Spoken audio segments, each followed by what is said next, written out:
President Hollande, it has been an honor to welcome you to the White House before in happier times than this. But as Americans, we stand by our friends in good times.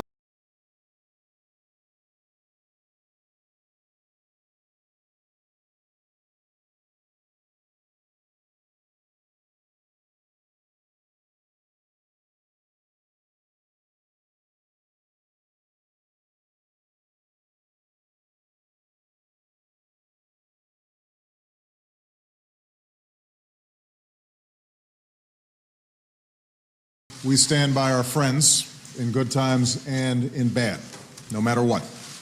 So on behalf of the American people, I want to once again express our deepest condolences to you,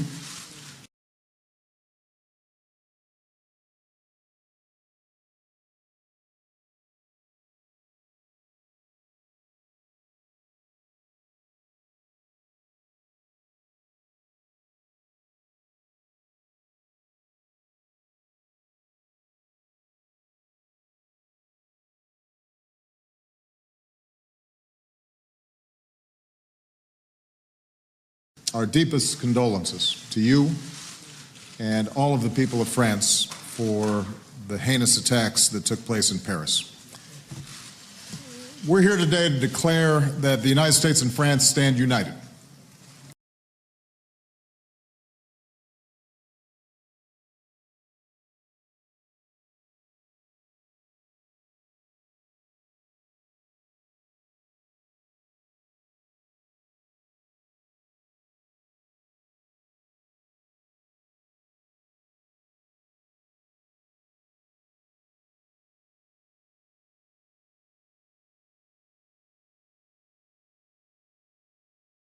The United States and France stand united in total solidarity to deliver justice to these terrorists and those who sent them, and to defend our nations.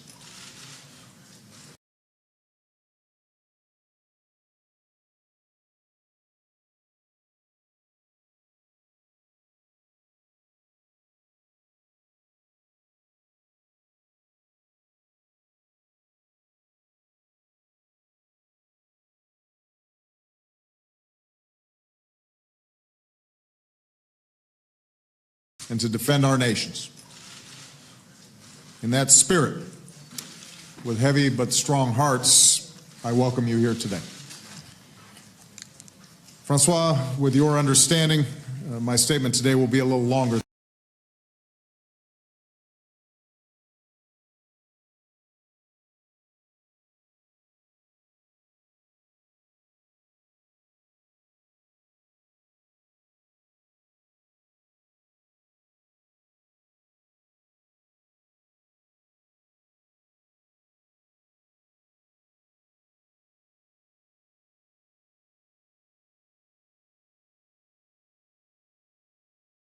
Statement today will be a little longer than usual.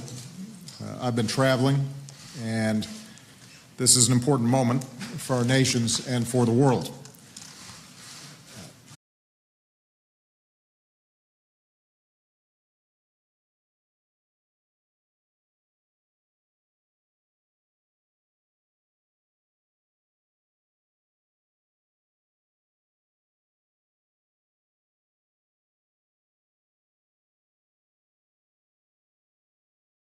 This barbaric terrorist group, ISIL or Daesh, and its murderous ideology pose a serious threat to all of us.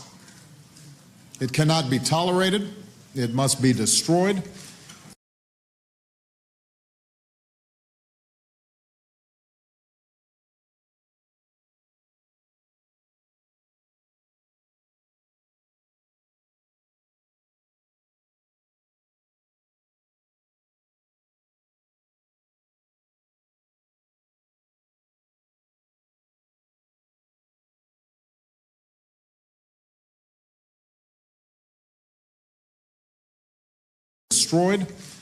And we must do it together. This is the unity of purpose that brings us here today. On your visit here last year, you said that the French love America.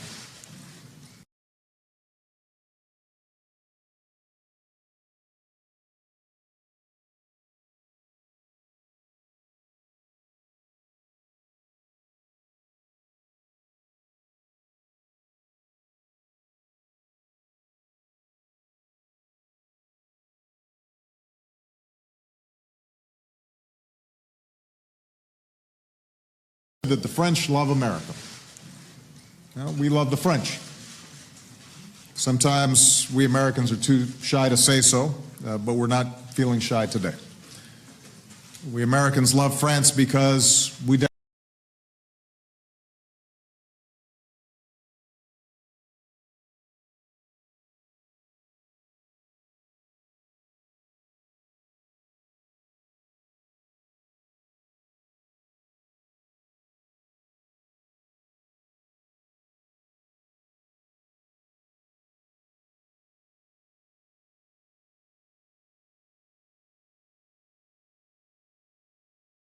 Americans love France because we dedicate ourselves to the same ideals, that all people deserve life, liberty, and the pursuit of happiness. France is our oldest ally.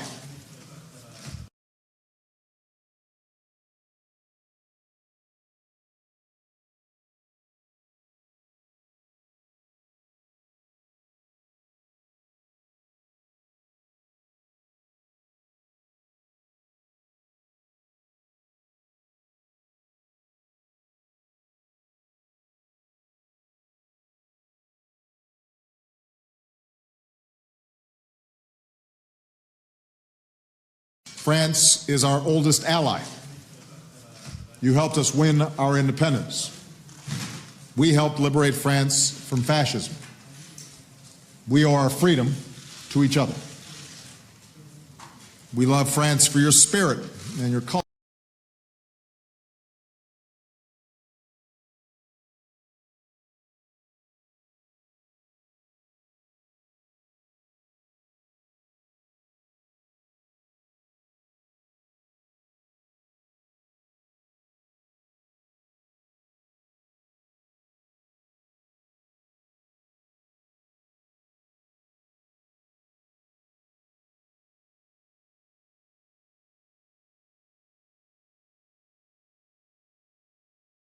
We love France for your spirit and your culture, your joie de vivre.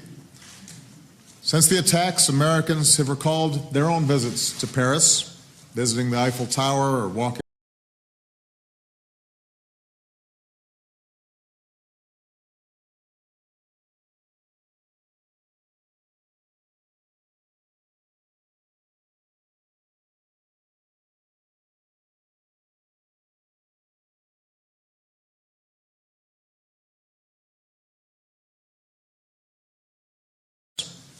the Eiffel Tower or walking along the Seine.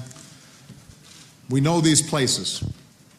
They're part of our memories, woven into the fabric of our lives and our culture. I am very grateful to the French people.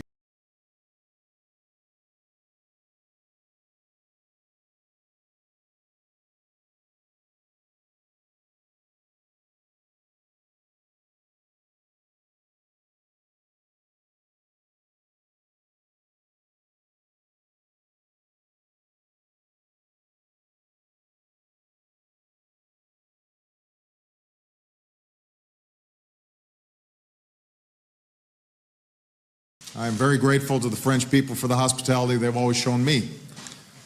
And when they welcomed Michelle and our daughters on their first visit to the city,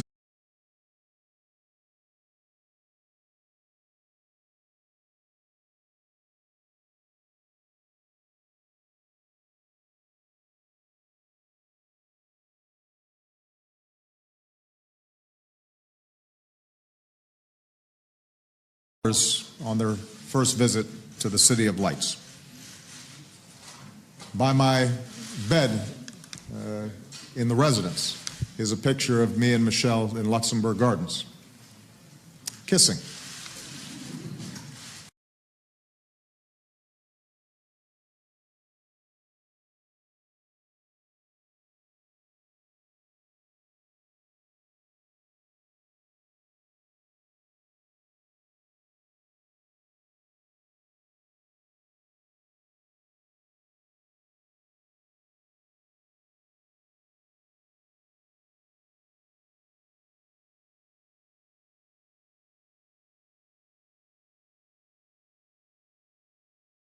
Kissing. Those are the memories we have of Paris. as early on. I had no gray hair. So when tragedy struck that evening, our hearts broke too. In that stadium and concert hall,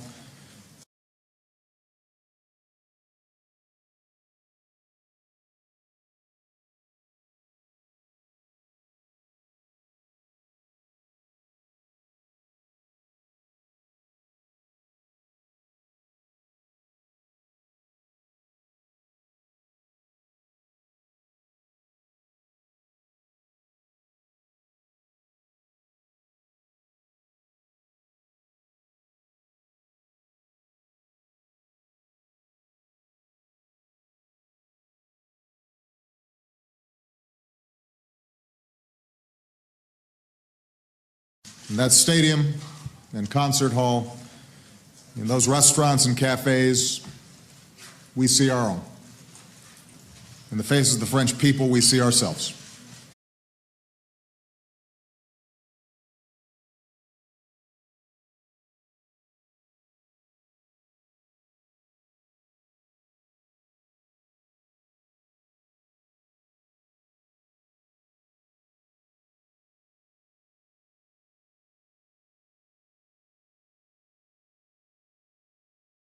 And that's why so many Americans have embraced the blue, white, and red. And that's why Americans at candlelight vigils have joined together to sing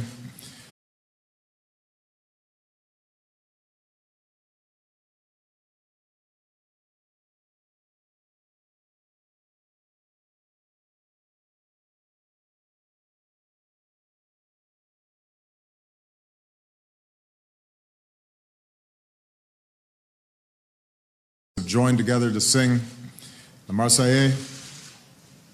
We've never forgotten how the French people stood with us after 9/11, and today we stand with you.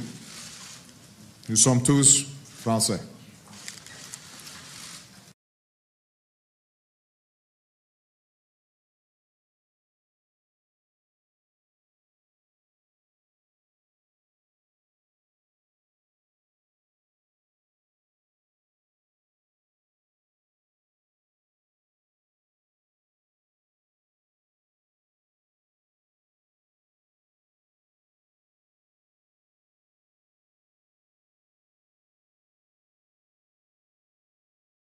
Nous sommes tous Français. It's been noted that the terrorists did not direct their attacks against the French government or military. Rather, they focused their violence on the very spirit of France.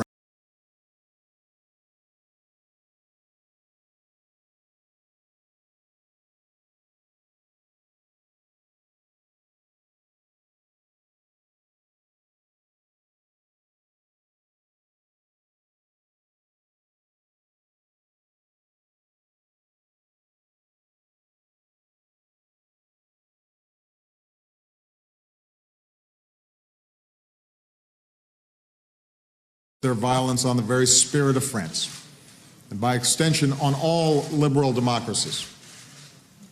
This was an attack on our free and open societies.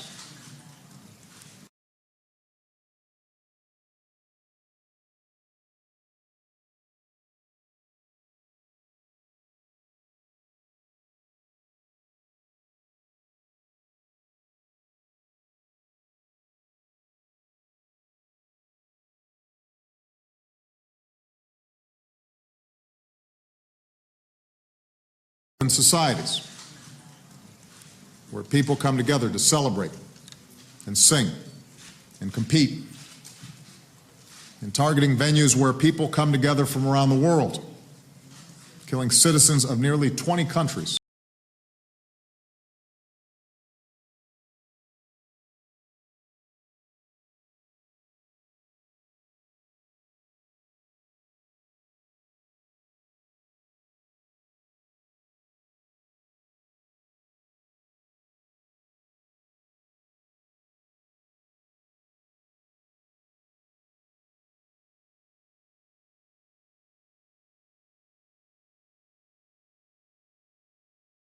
Killing citizens of nearly 20 countries, including America. This was an attack on the very idea that people of different races and religions and backgrounds can live together in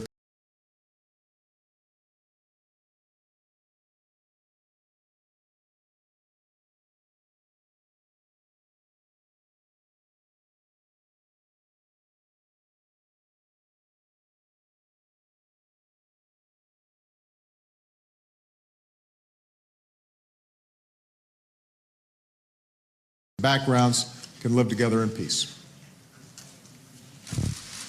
In short, this was not only a strike against one of the world's great cities, it was an attack against the world itself.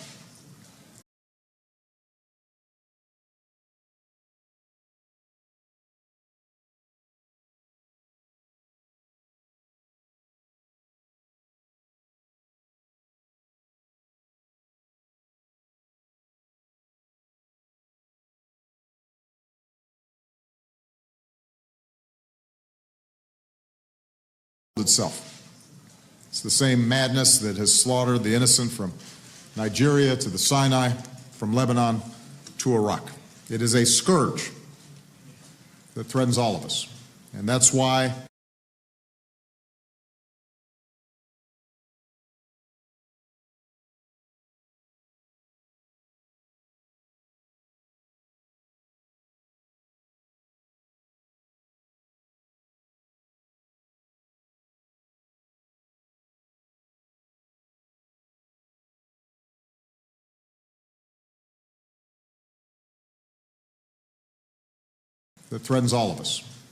why for more than a year, the United States, France, and our coalition of some 65 nations have been united in one mission: to destroy these ISIL terrorists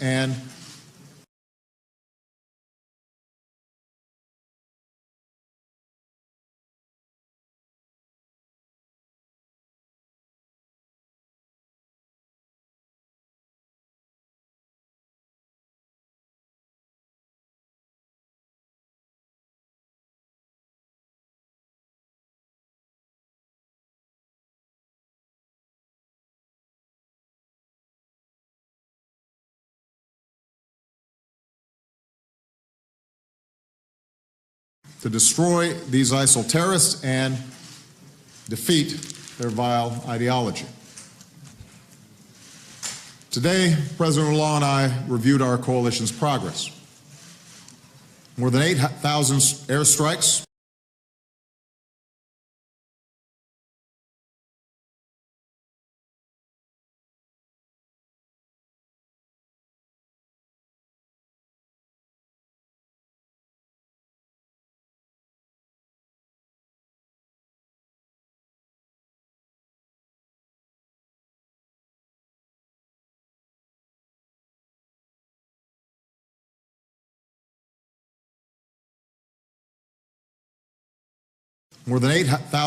airstrikes, combined with local partners on the ground, have pushed ISIL back from territory in both Iraq and Syria. Today, President Ullah and I agreed that our nation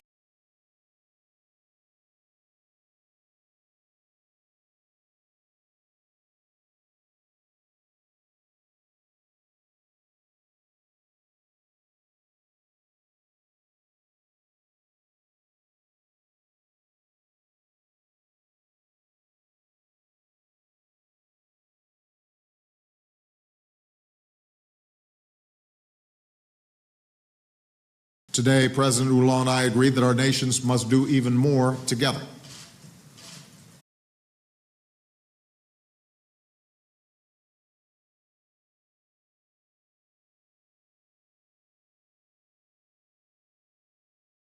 Keep stepping up that coordination. And as we saw with the attack in Mali, the terrorist threat goes beyond ISIL. This week, I'll sign legislation to sustain our support, including airlift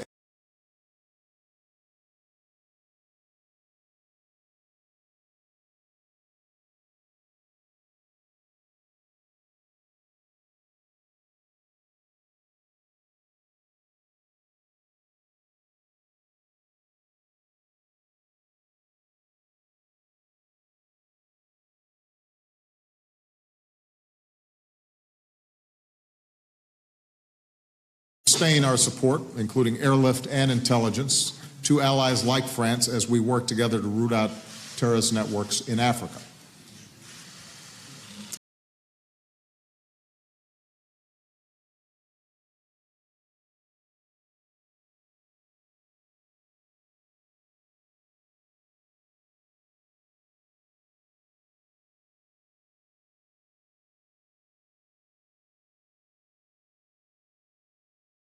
We'll do even more to prevent attacks at home.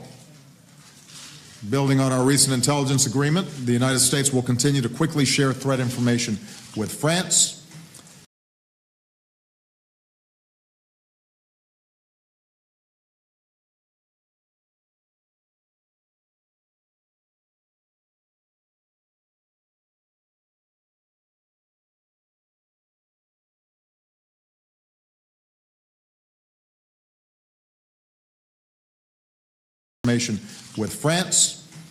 and in the wake of Paris and with the threats in Belgium, there's also a growing recognition among European nations that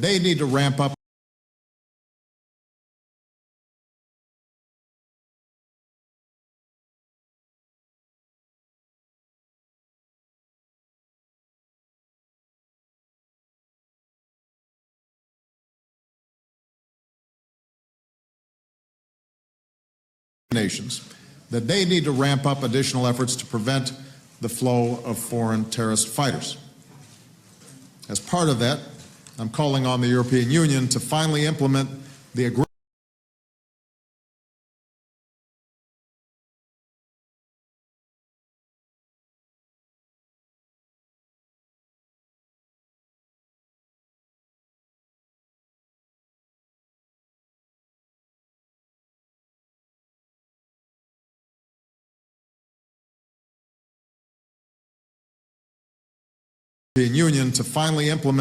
the agreement that's been long in the works that would require airlines to share passenger information so we can do more to stop foreign terrorist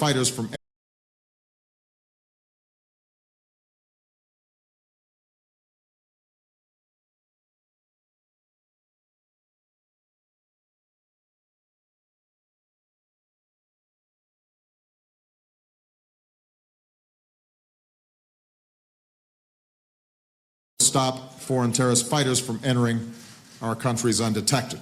And I am prepared to send teams of our experts to work on this with our European partners.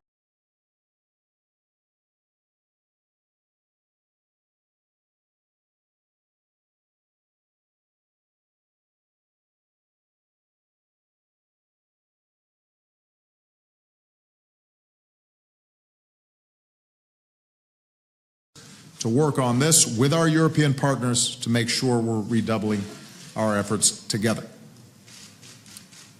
Regarding the broader crisis in Syria, President Hollande and I agreed that Russia's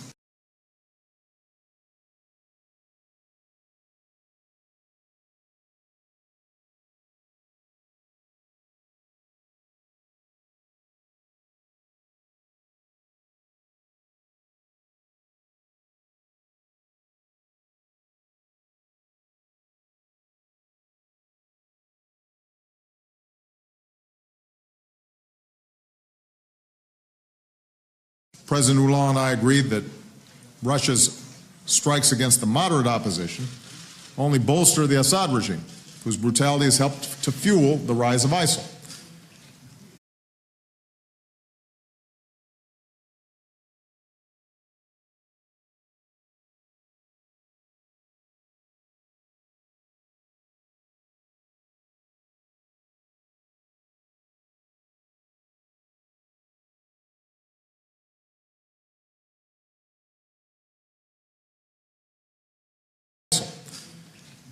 We agree that Russia could play a more constructive role if it were to shift the focus of its strike to defeating ISIL. And likewise, President Hollande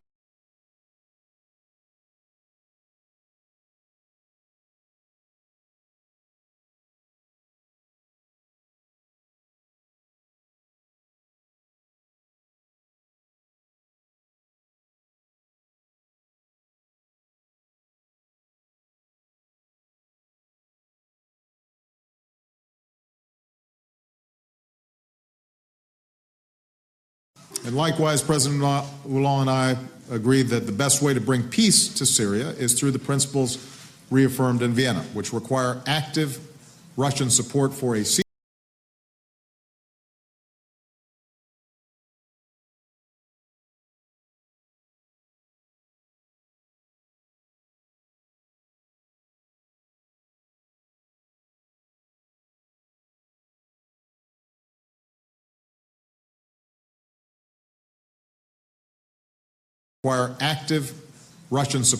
ceasefire and a political transition away from Assad to a democratically elected government that can unite the Syrian people against terrorism.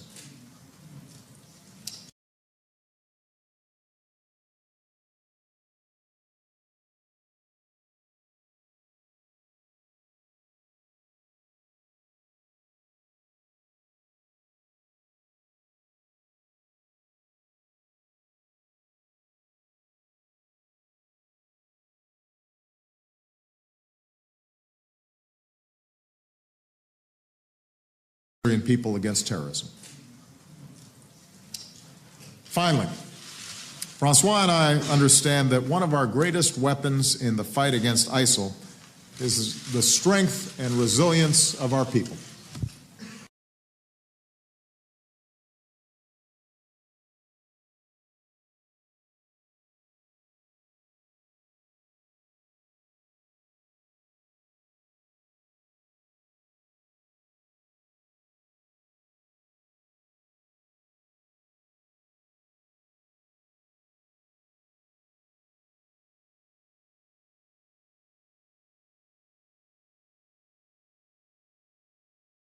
Resilience of our people. And here I want to speak directly to the American people. What happened in Paris is truly horrific. I understand that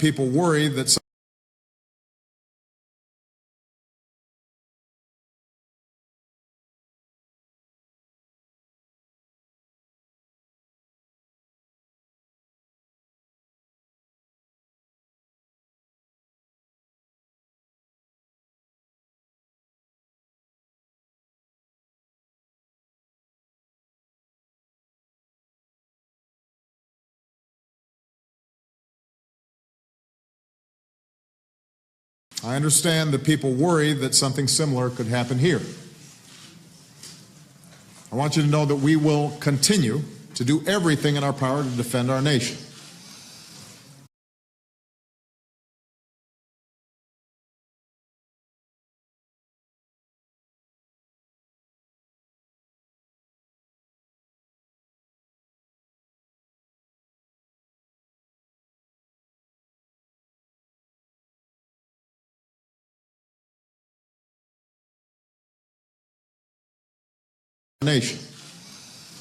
Since 9/11, we've taken extraordinary measures to strengthen our homeland security.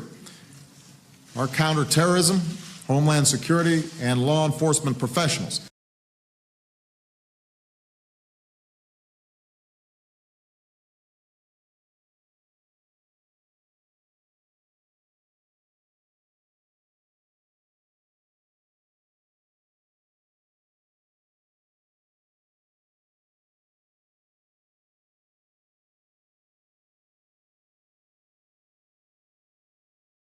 and law enforcement professionals, federal, state, and local, they are tireless.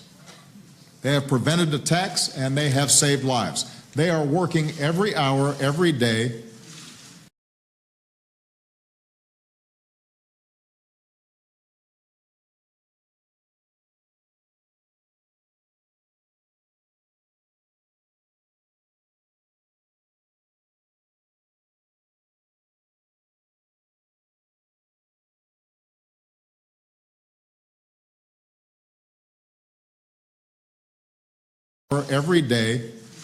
for our security. They did so before Paris, they do so now, and they will not stop. They're the best in the world.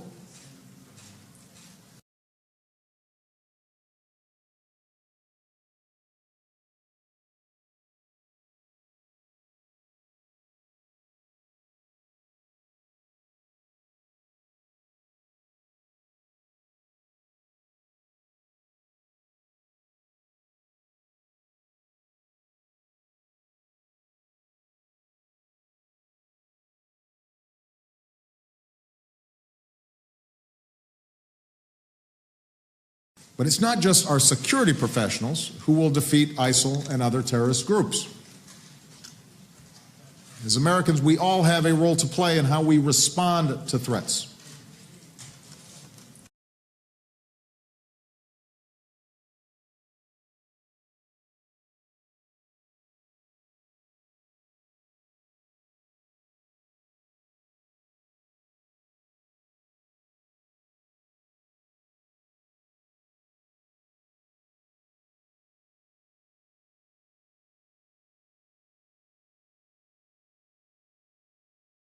And how we respond to threats. Groups like ISIL cannot defeat us on the battlefield, so they try to terrorize us at home, against soft targets, against civilians, against innocent people.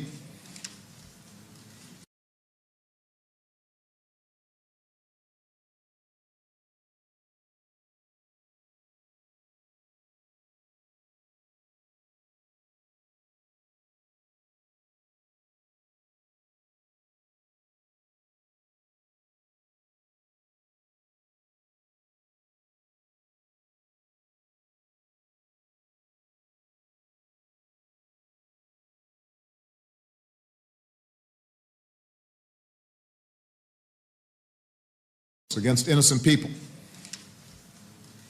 Even as we're vigilant, we cannot and we will not succumb to fear. Nor can we allow fear to divide us, for that's how terrorists win.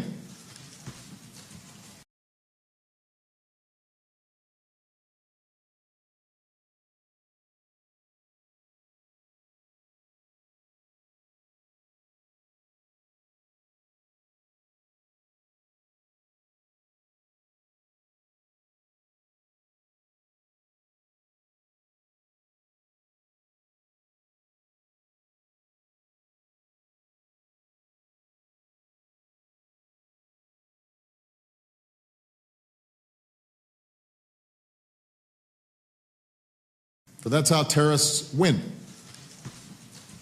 We cannot give them the victory of changing how we go about living our lives. The good news is Americans are resilient.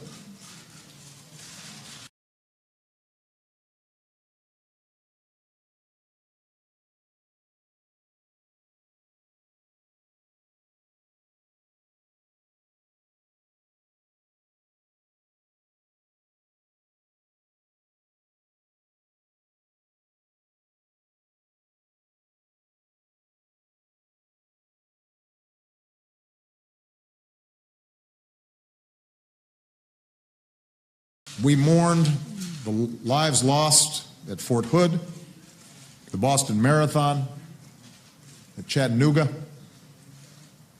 but we did not waver. Our communities have come together. We've gone to ball games and we've gone to concerts.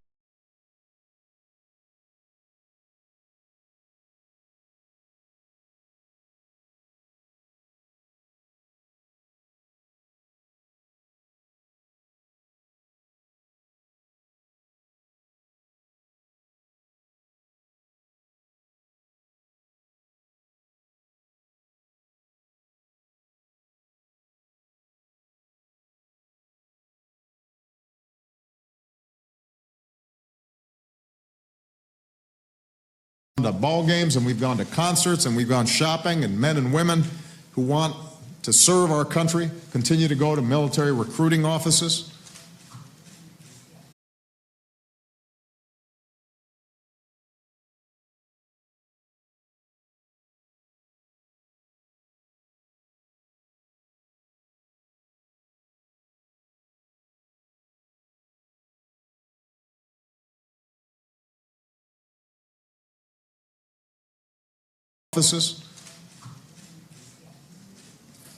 We're vigilant, we take precautions, but we go about our business.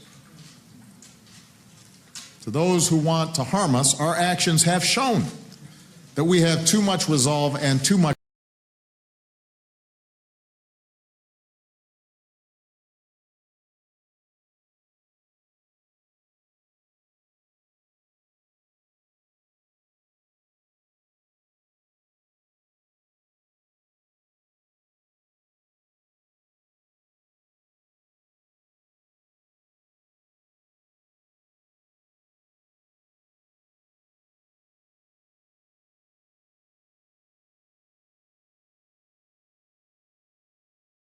that we have too much resolve and too much character.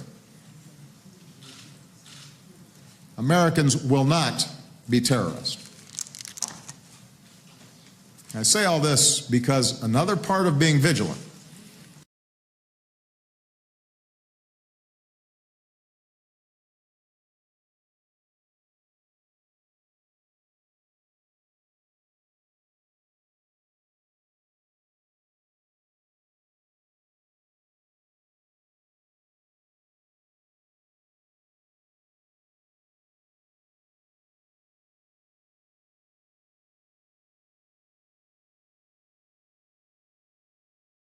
vigilant. Another part of defeating terrorists like ISIL is upholding the rights and freedoms that define our two great republics.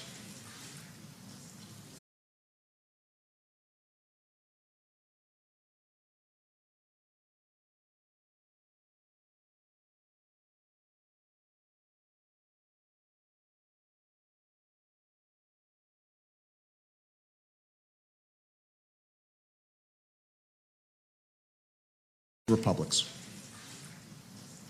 That includes freedom of religion. That includes equality before the law. There have been times in our history, in moments of fear,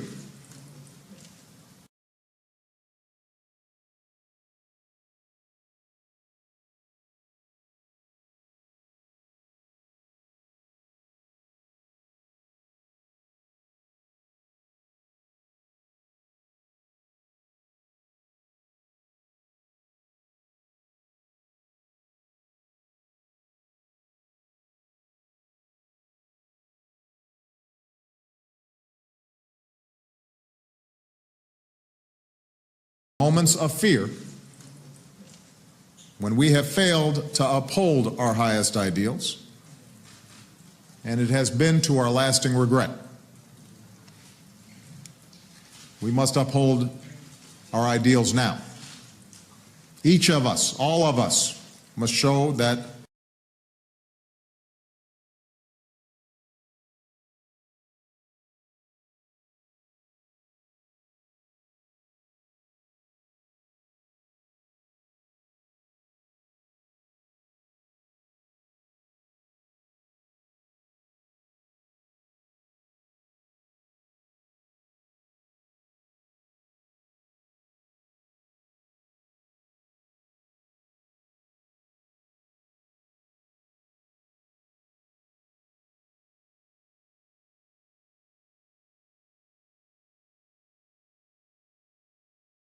each of us, all of us, must show that America is strengthened by people of every faith and every background.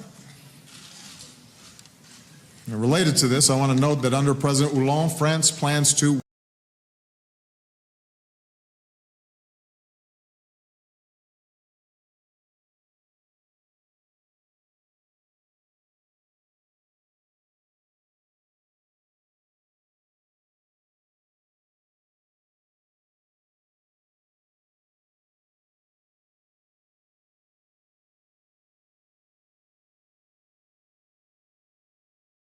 Under President Hollande, France plans to welcome 30,000 additional Syrian refugees over the next 2 years. Here in the United States, refugees coming to America go through up to 2 years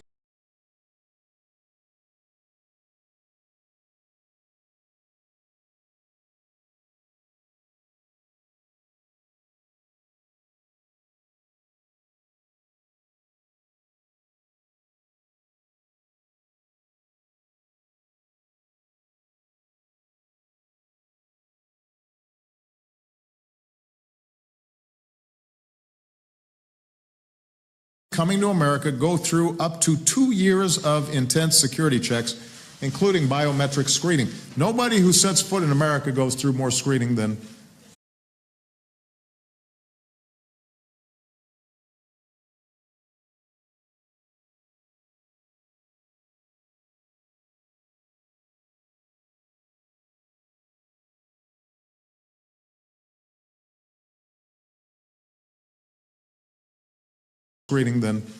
refugees. And we're prepared to share these tools with France and our European partners. As Francois has said, our humanitarian duty to help desperate refugees and our duty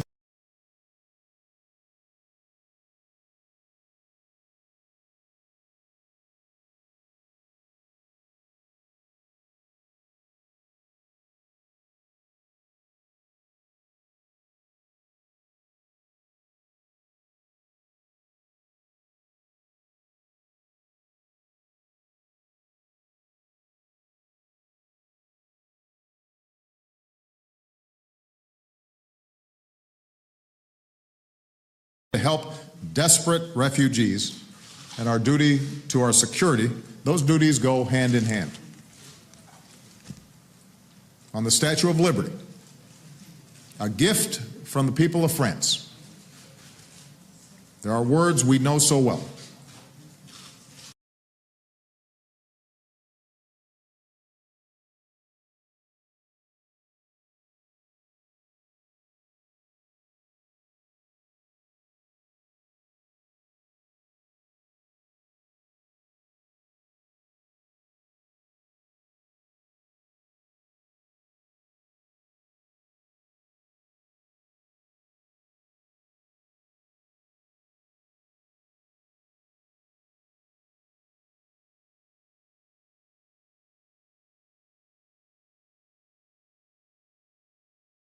There are words we know so well.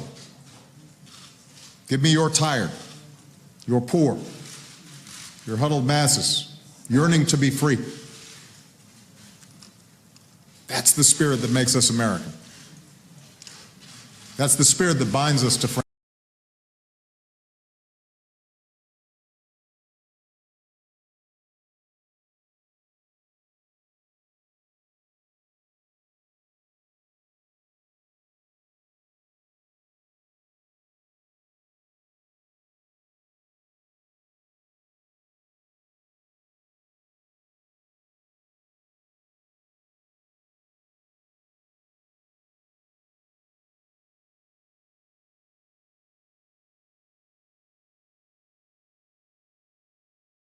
That's the spirit that binds us to France. That's the spirit we need today. In closing, I want to salute the people of Paris for showing the world how to stay strong in the face of terrorism.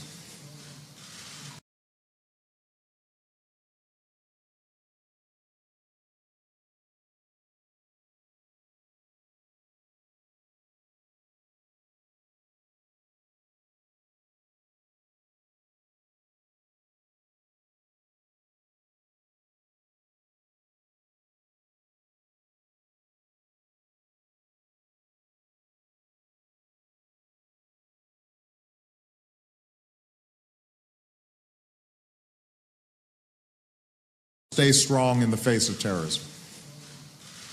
Even as they grieve, Parisians have begun returning to their cafes, riding the metro, going to stadiums to cheer for their teams.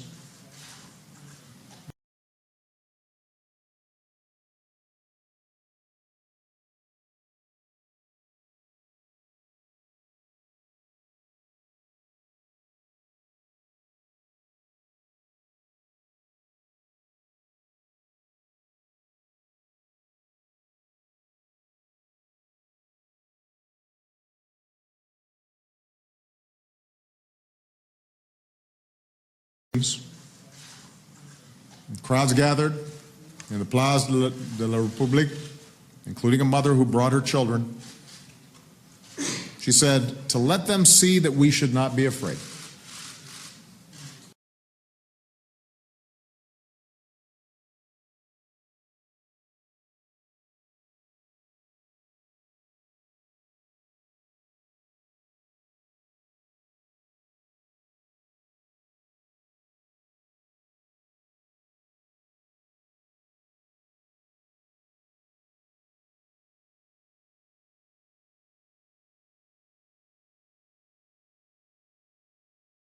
Not be afraid. As one Parisian said, Paris will always be Paris. And next week, I will be joining President Hollande and world leaders in Paris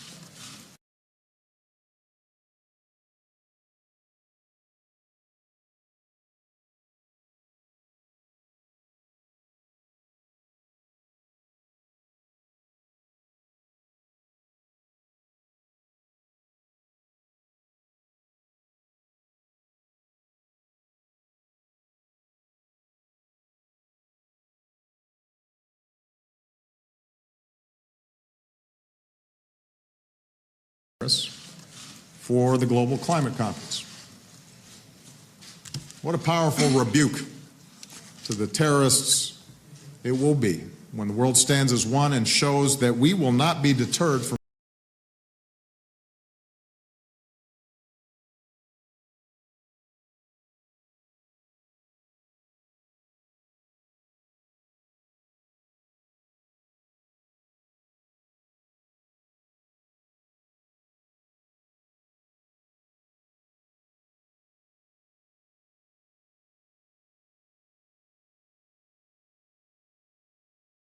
and shows that we will not be deterred from building a better future for our children.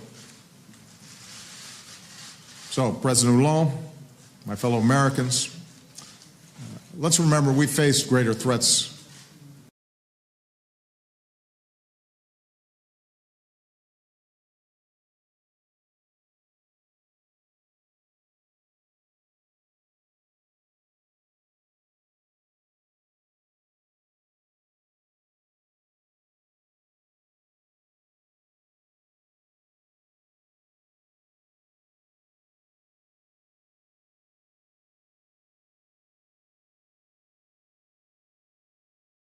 Let's remember we faced greater threats to our way of life before. Fascism, communism, a First World War, the Second, a long Cold War. Each and every time we prevailed.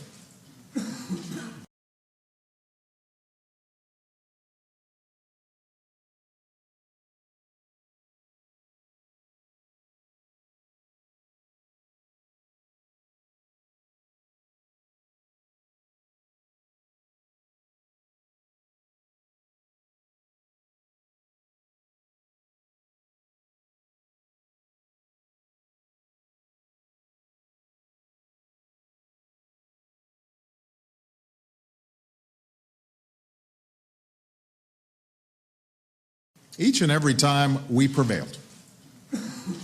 We have prevailed because our way of life is stronger, because we stay united,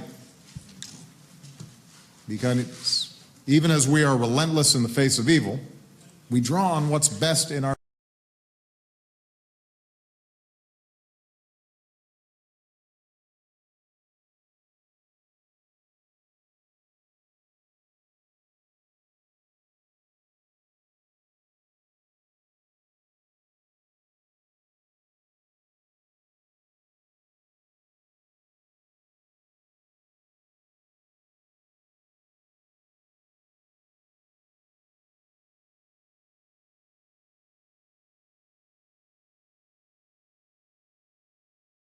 face of evil, we draw on what's best in ourselves and in the character of our countries. It will be no different this time. Make no mistake, we will win.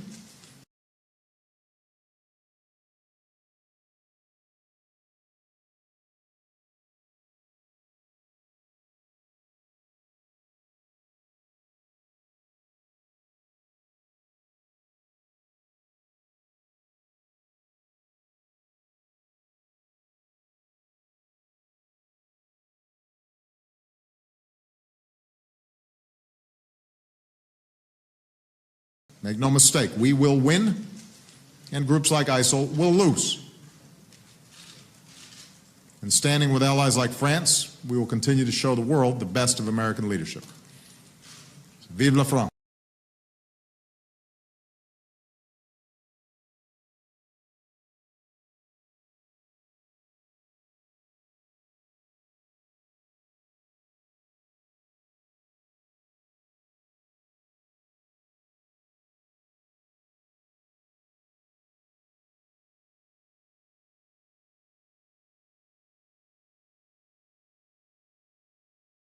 American leadership. Vive la France, and God bless the United States of America. Mr. President.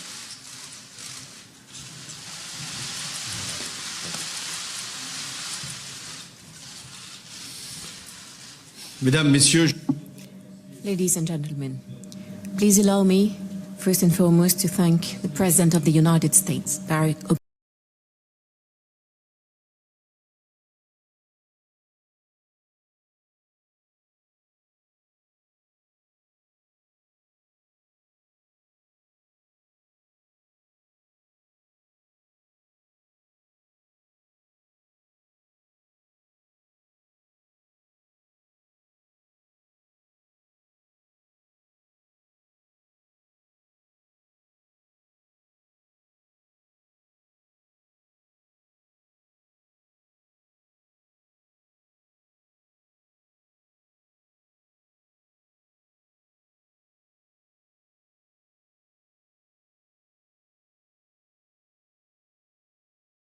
President of the United States, Barack Obama, for the solidarity he has shown immediately as we found out about the terror attacks.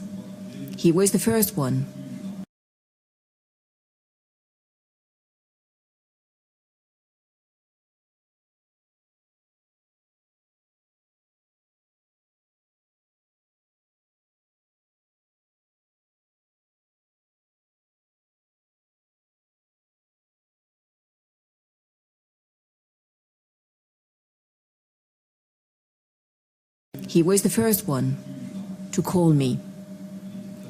It was very late in France, 2 a.m., when Barack called. The President of the United States had already expressed his solidarity towards France, his emotion, his compassion.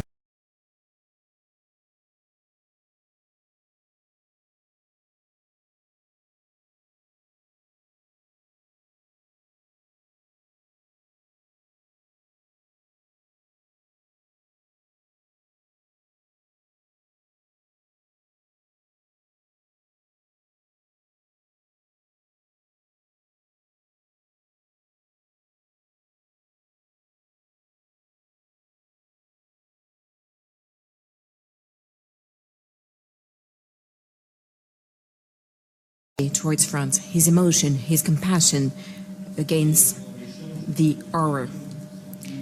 And on that night, he meant to tell me that the United States stood by France, that the help that could be provided to France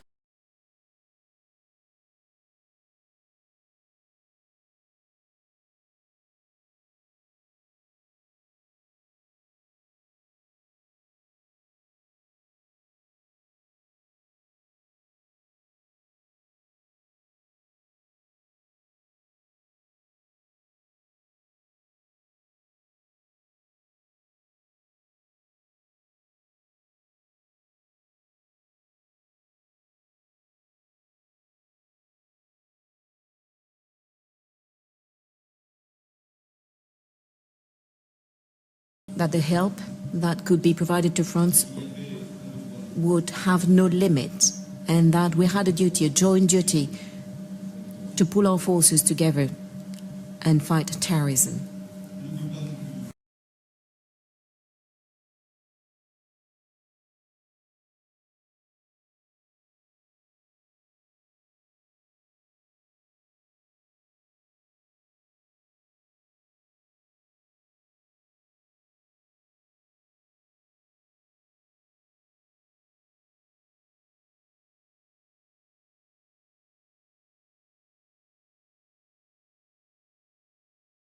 And fight terrorism. I do not forget either all of the messages that the American people sent to the French people over the past few days.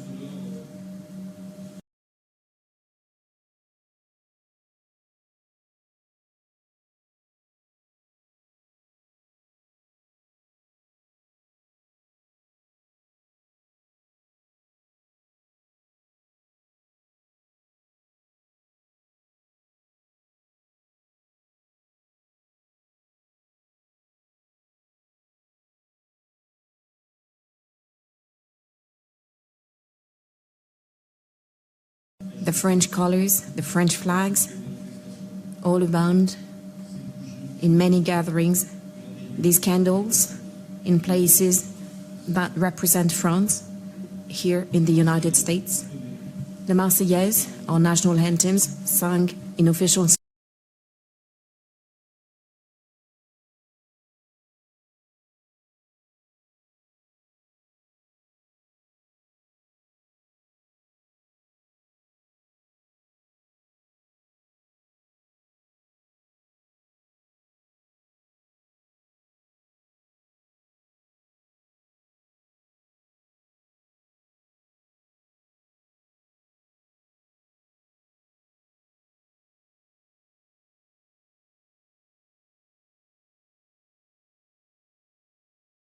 our national anthems sung in official ceremonies.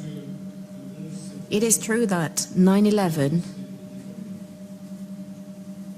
we all felt Americans, but after the 13th of November, Americans felt French. Our two peoples together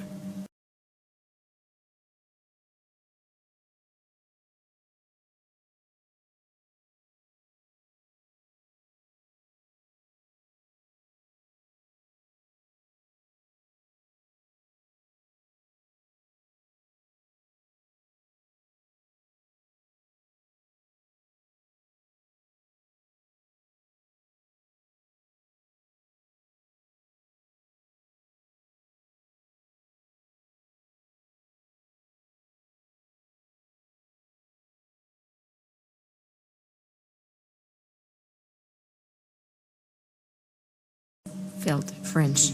Our two peoples together merged as one, sharing the same emotion and also the same willingness to fight for freedom, to stand for our values.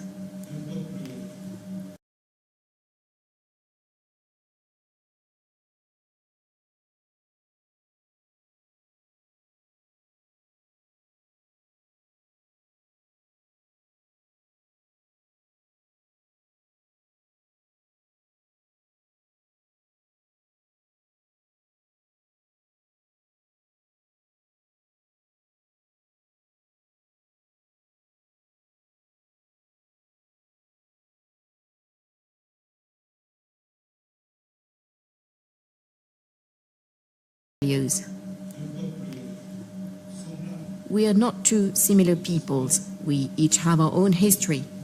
We have our own culture, our own background, but we share the same trust.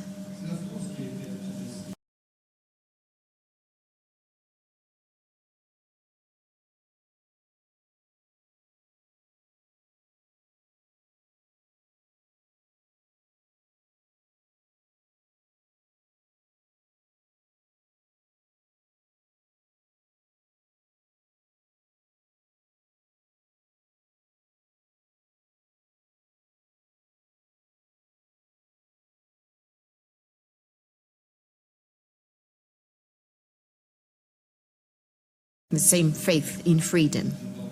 It is France that came under attack on the 13th of November. France,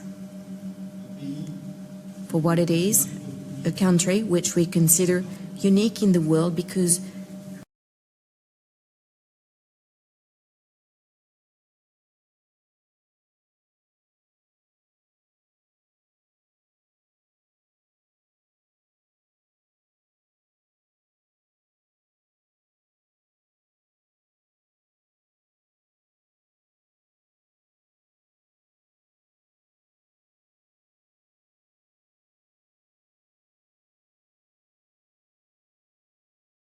consider unique in the world because France speaks to the world. France came under attack for what it represents, for what it stands for its culture,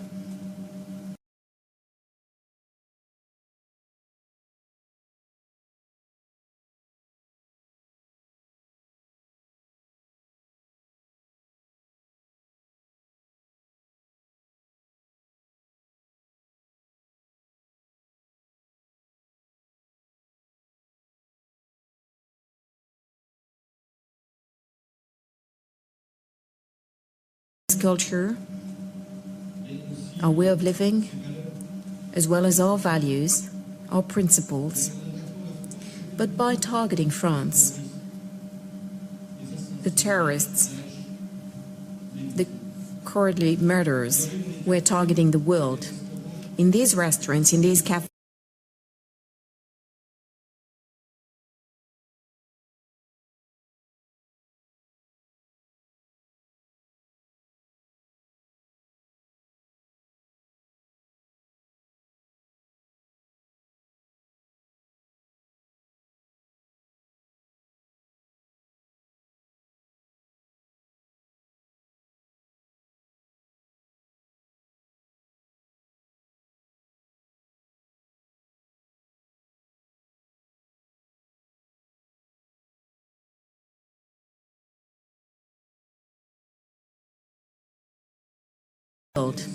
in these restaurants, in these cafes, as well as the Bataclan, that concert venue, there were men and women, most of them young,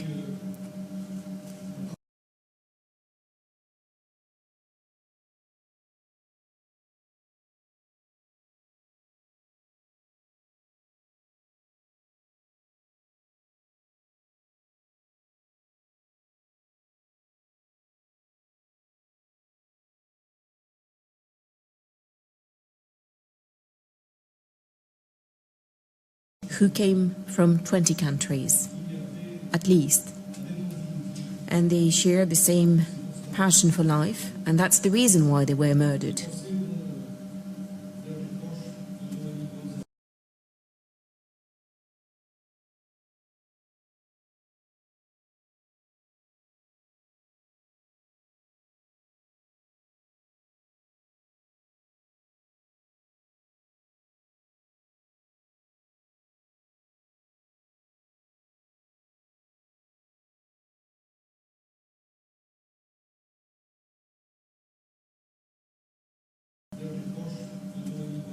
My thoughts are with the friends and family of a young American student, Nohemi Gonzalez, who came as well to share a moment of culture and joy.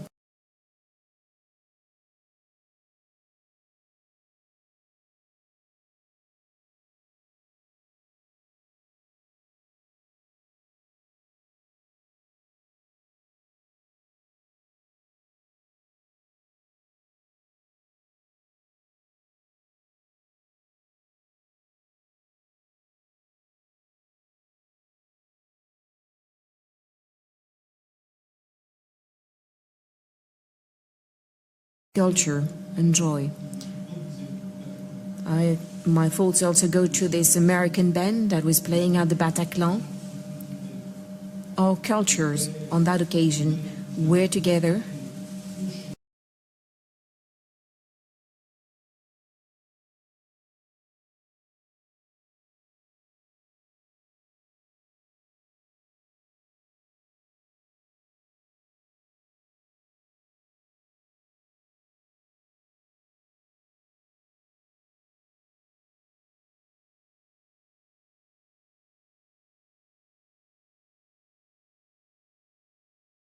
Together to bring the same enthusiasm, and they were hit by terrorists.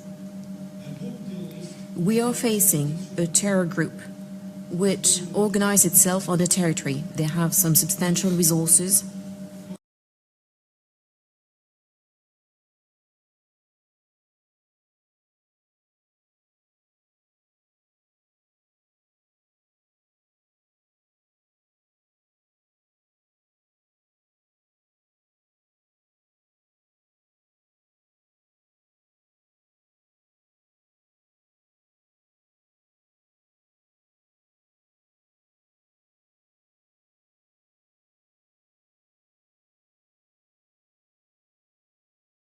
Some substantial resources.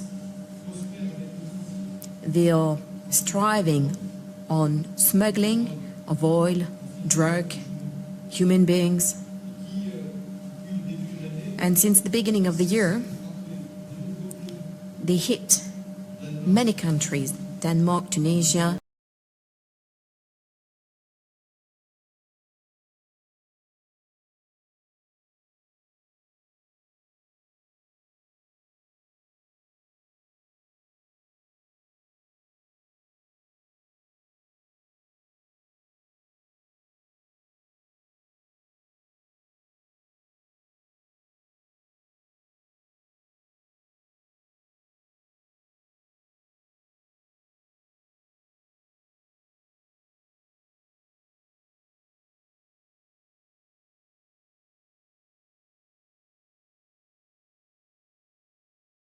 They hit many countries: Denmark, Tunisia, Lebanon, Kuwait, Turkey, Egypt, as well as Russia,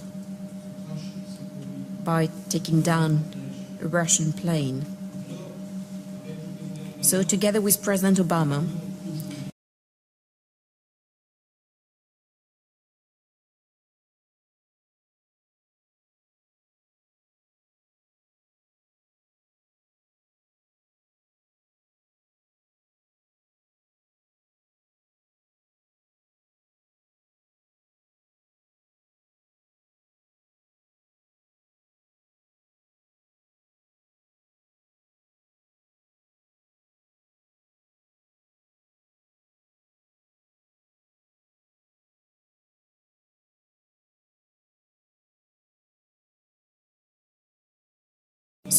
with President Obama, today we wanted, on the occasion of that meeting, first of all to share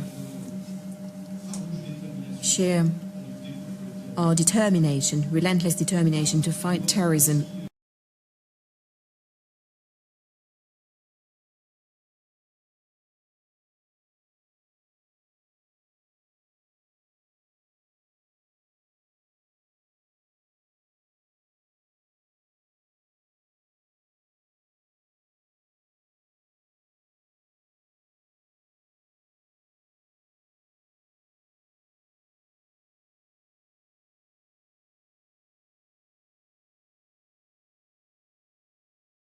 Determination to fight terrorism everywhere and anywhere. We also meant to tell the world that we will not allow those who want to destroy what we've built.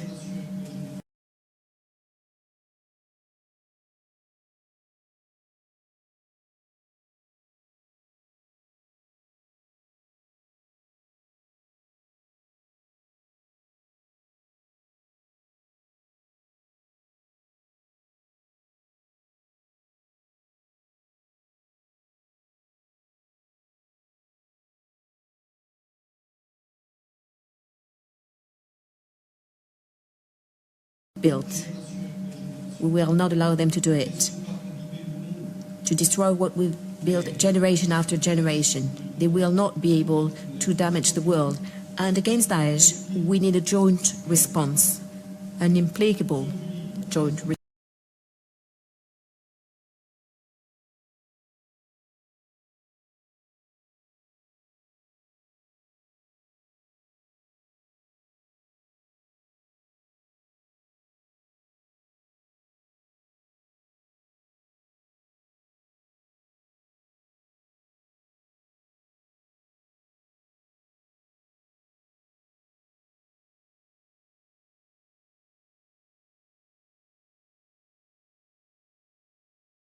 In a joint response, an implacable joint response. France and the United States stand together to bring that joint response. Militarily, it is about destroying Daesh, no matter where they are.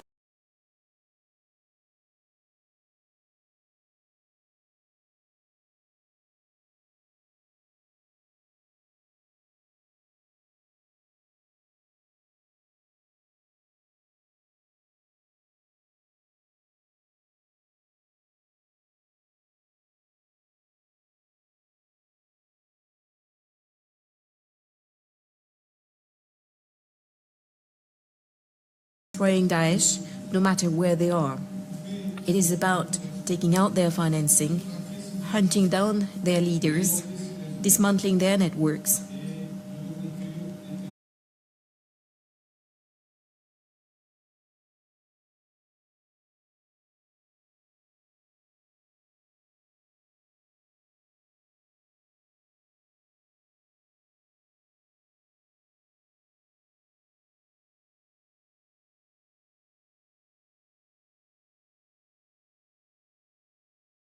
Networks, and taking back the land they currently control. We therefore decided, President Obama and myself, to scale up our strikes both in Syria and in Iraq, to broaden their scope, to strengthen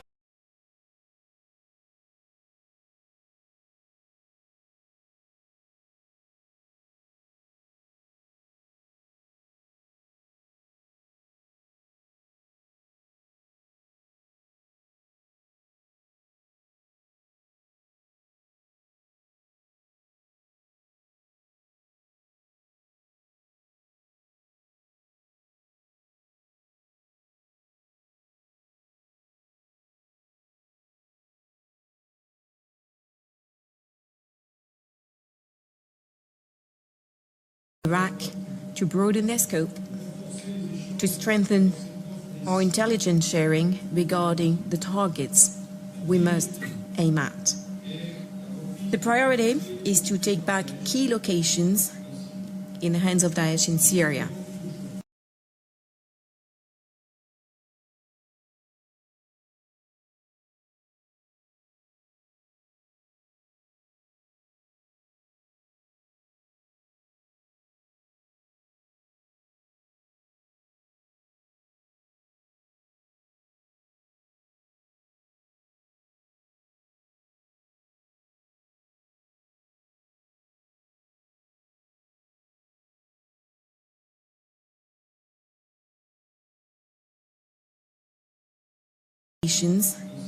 In the hands of Daesh in Syria.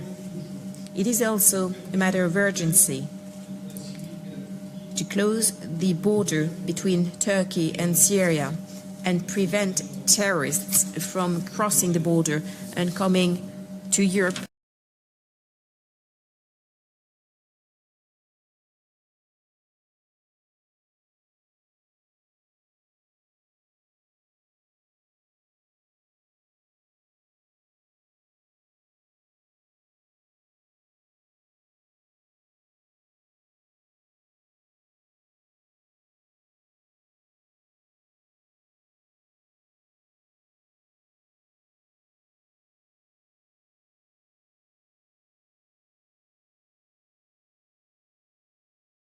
Crossing the border and coming to Europe or other places and undertake such terrible attacks.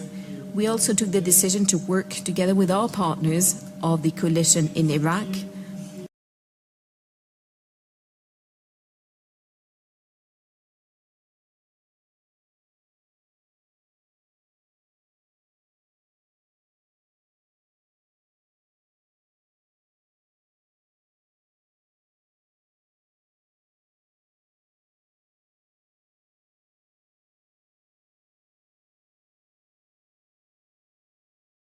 partners of the coalition in Iraq and to support all of those who are fighting Daesh on the ground.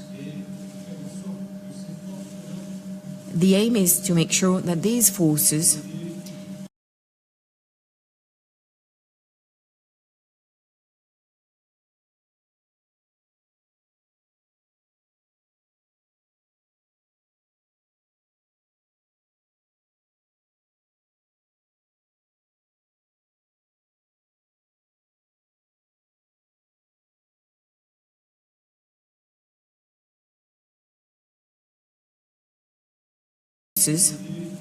can be supported, helped by all the countries that are willing to act militarily to destroy Daesh. The resolution of the Security Council that was voted unanimously Friday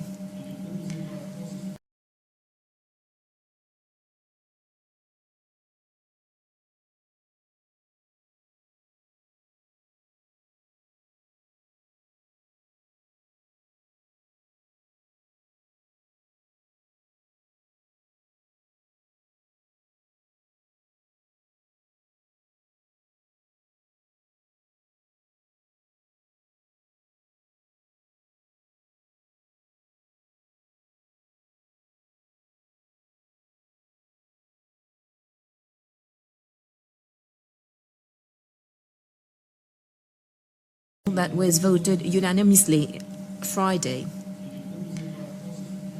after being introduced by France and supported by the United States. This resolution provides us with the clear basis to act. This is what France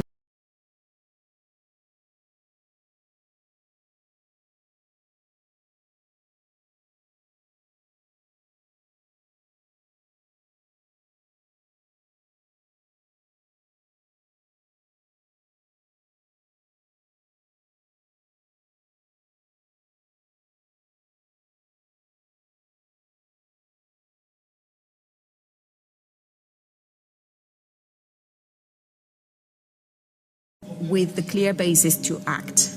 This is what France is currently doing. Our aircraft carrier, the Charles de Gaulle, is currently in the east of the Mediterranean and allows us to enjoy more capability. Yesterday, for the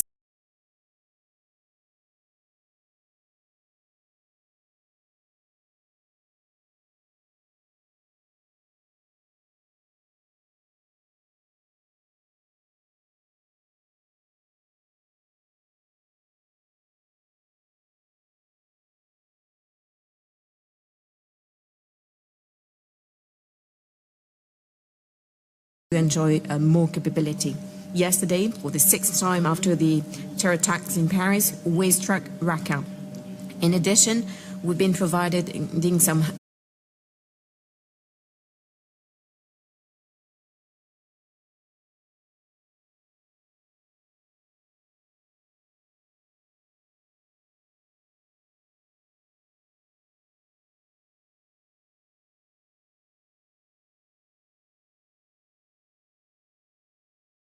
We've been providing some assistance to Iraqi fighters in the region of Ramadi and in Mosul within the framework of the coalition. Now, diplomatically, both President Obama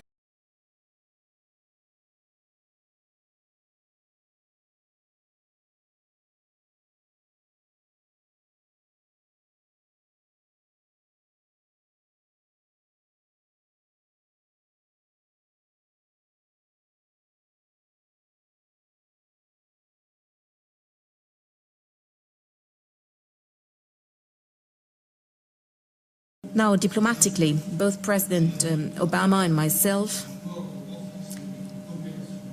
have strengthened our cooperation as early as the night after the attacks, and I would like to commend everything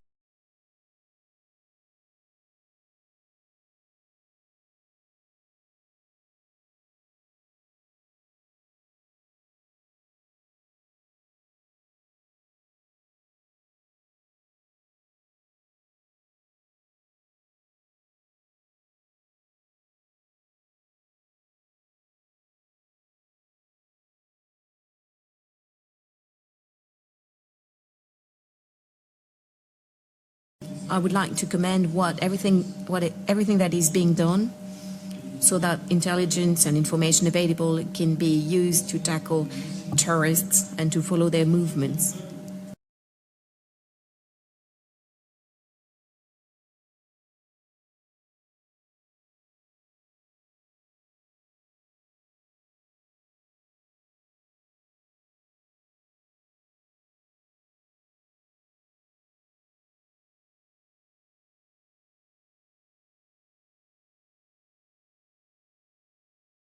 Terrorists and to follow their movements so that we prevent from doing what they want to do, because beyond Syria and Iraq, what they want is somehow to spread fear everywhere so that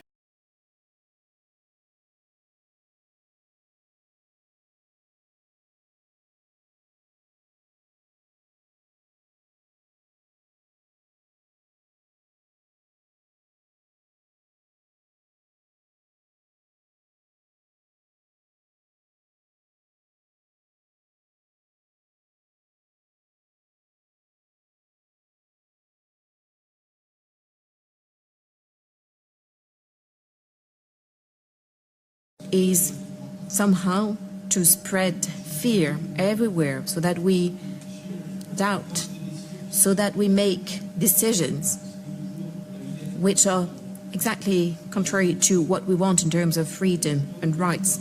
But we will not give in. That being said, we have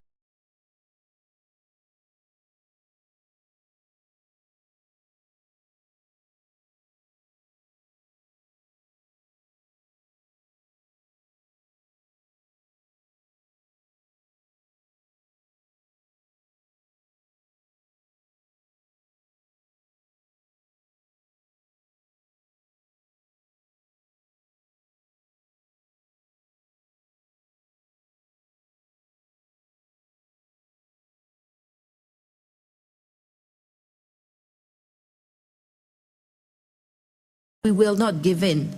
That being said, we have to defend ourselves and use intelligence. Diplomatically, we're working on a credible political transition in Syria within the frame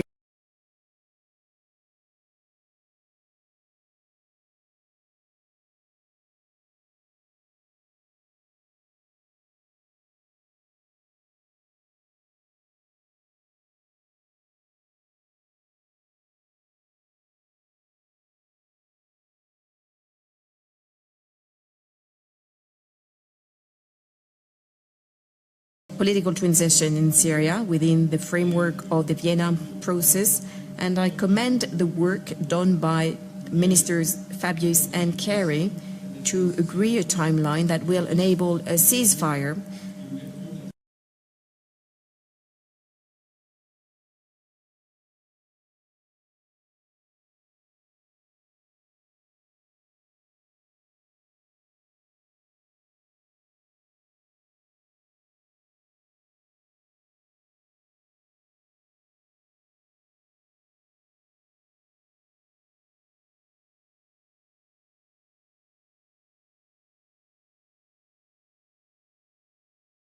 that will enable a ceasefire, of course, as quickly as possible, and to open up to a process that will lead to Bashar al-Assad's departure.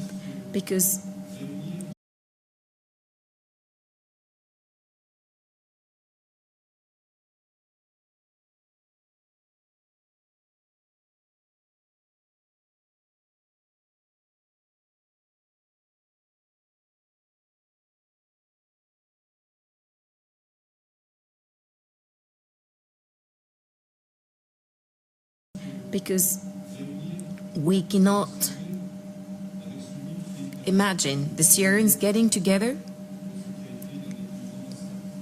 gathering around the leader who is responsible for the most of 300,000 dead in a few years. So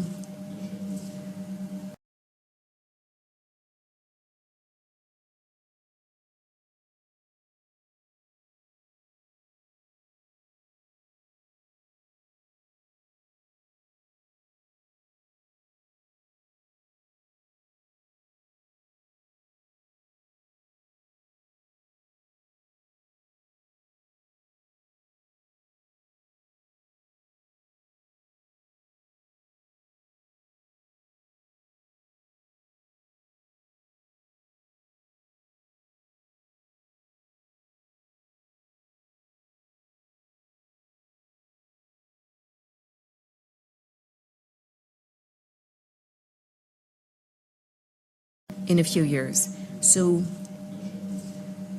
a government of unity is required, but that must lead to Assad's departure. The Syrian crisis is directly relevant to Europe, first of all, given the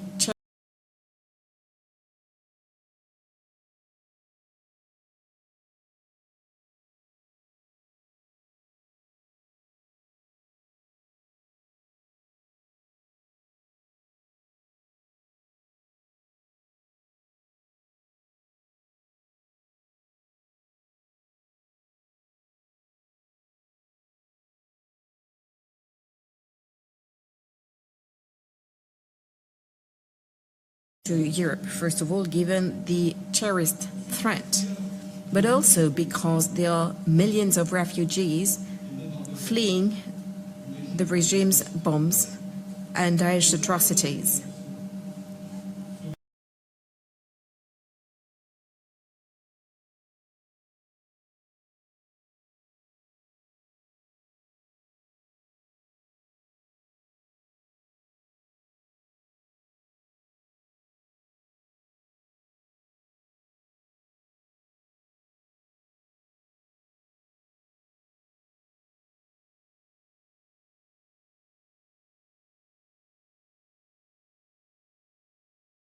If we were to abandon them, we would betray what we are.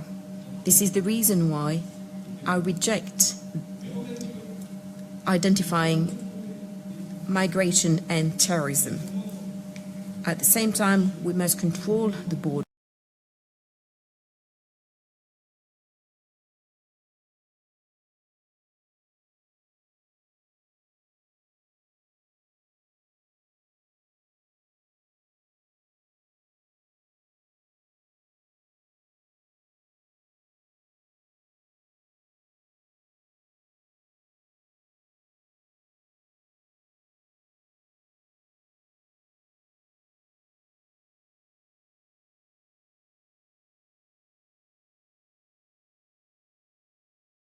At the same time, we must control the borders.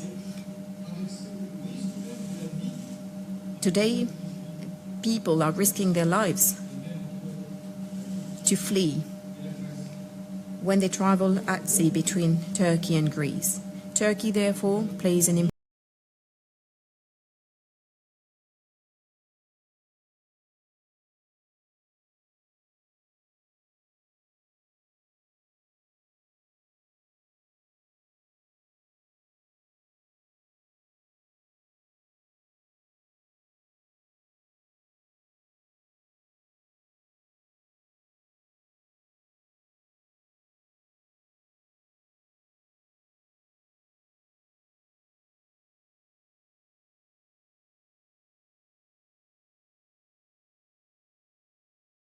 Turkey and Greece. Turkey, therefore, plays an important role, and it is together with Turkey that we must find solutions so that the refugees can stay close to their country of origin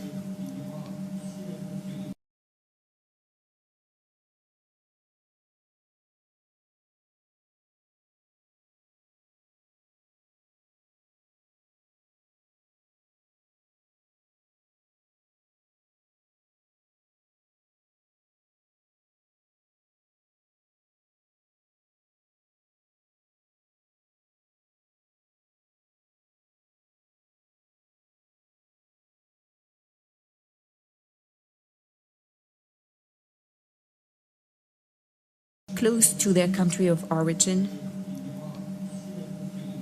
and we need to make sure that the required controls, the checks, are implemented at the border.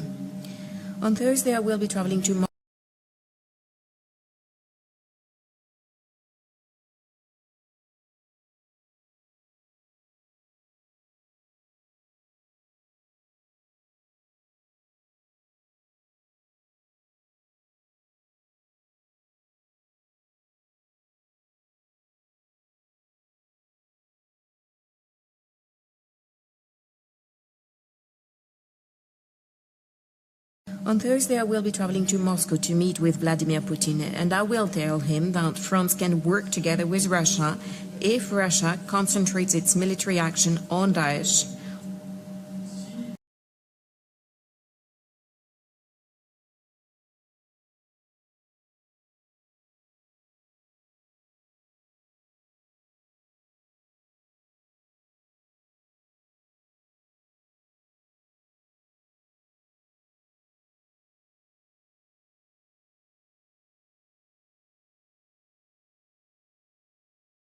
Concentrates its military action on Daesh against ISIL, and if Russia fully commits to a political solution in Syria.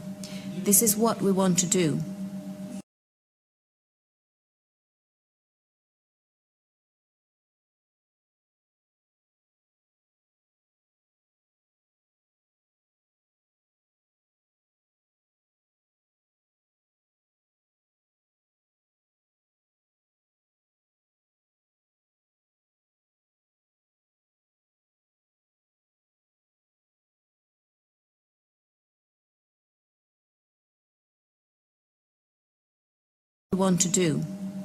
We want to gather all countries, all those who are willing to find and to implement a political solution in Syria.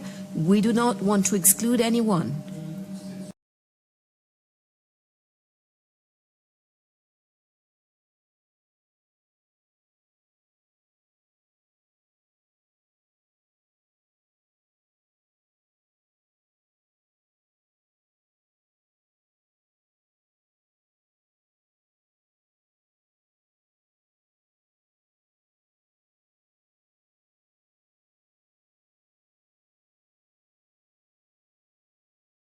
We do not want to exclude anyone, but we want to make sure that this political solution can eradicate terrorism.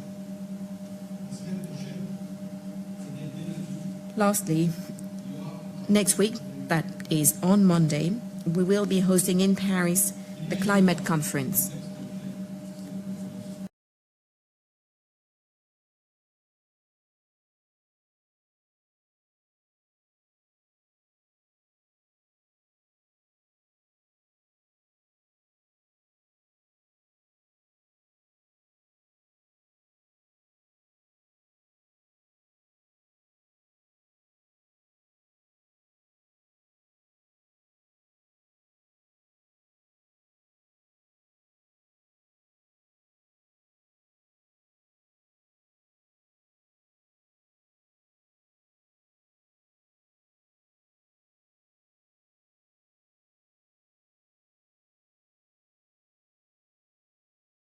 hosting in Paris the climate conference.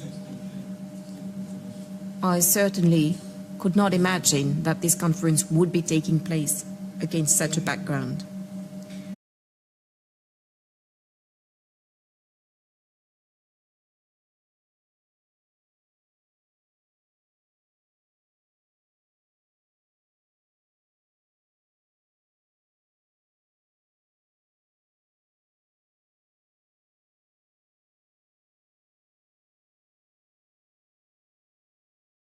Such a background. At the same time, I think there cannot be any better symbol or response but to hold the conference in Paris where the attacks took place.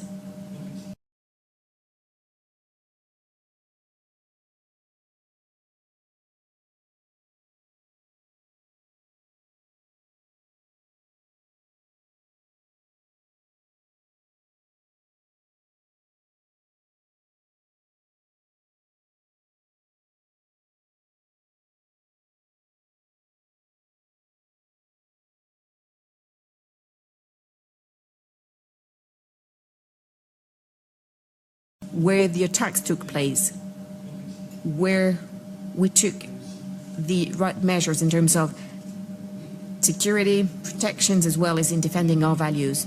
There is no greater symbol than holding this conference on climate.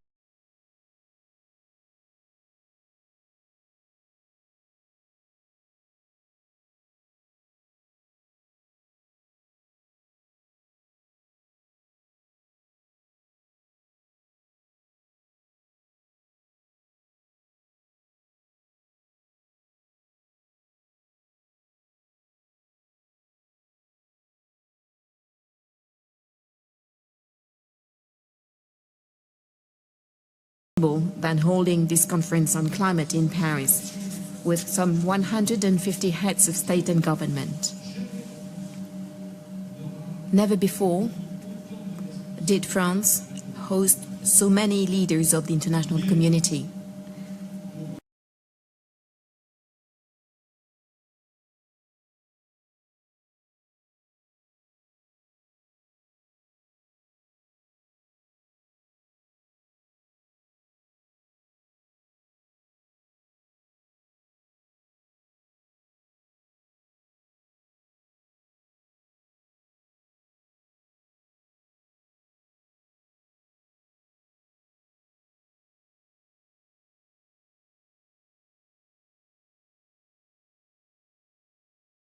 National community.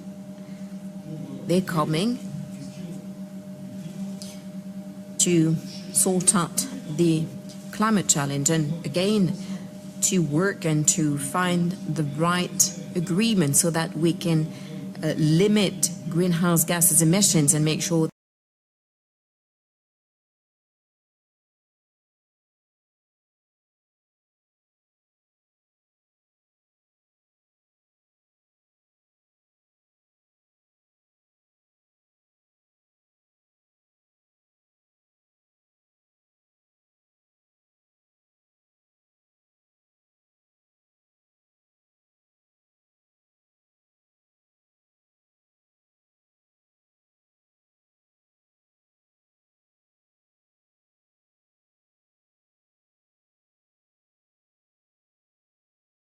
greenhouse gases emissions and make sure that our children and our grandchildren live better or simply can live.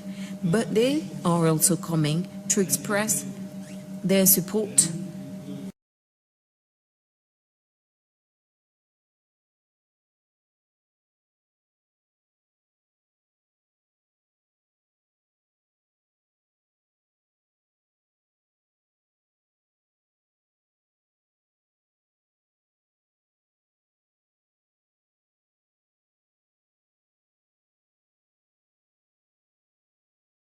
are also coming to express their support to freedom, to the fight against extremism, that radical Islam which is becoming dangerous. Yes, all of them are coming no matter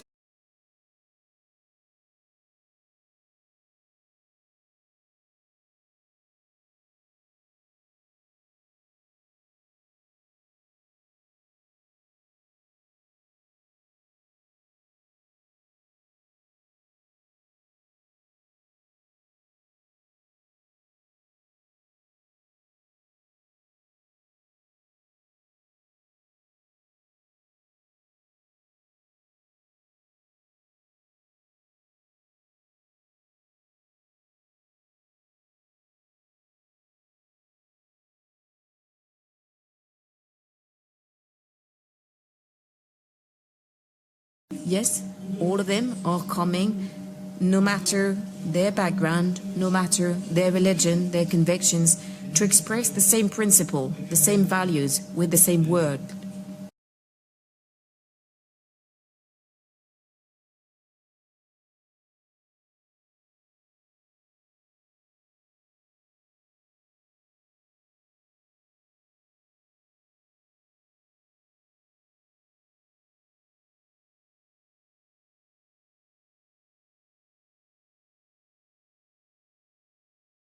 Same word, life.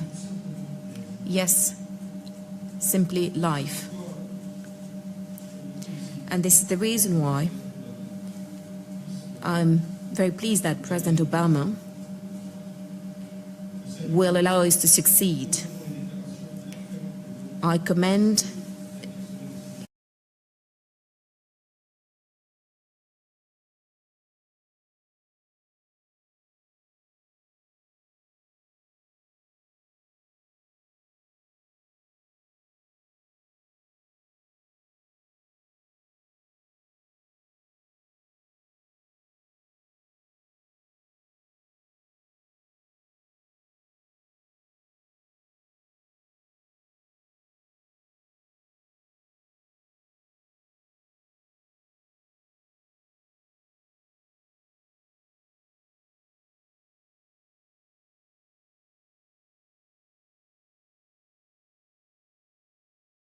I commend his recent statements over the past few weeks and months, but I also commend the commitments he's made in the name of the United States as well as in the name of the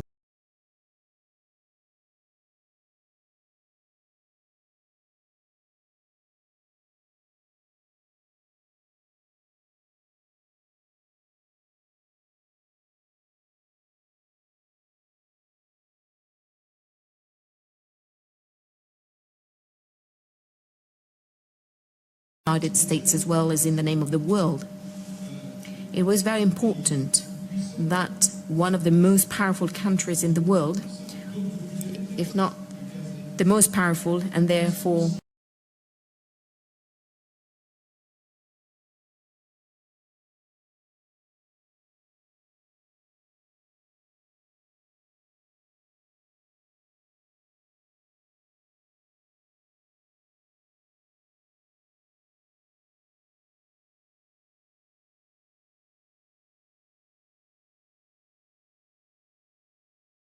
if not the most powerful, and therefore with the highest level of emissions, could also be there to face the future like we've been facing history.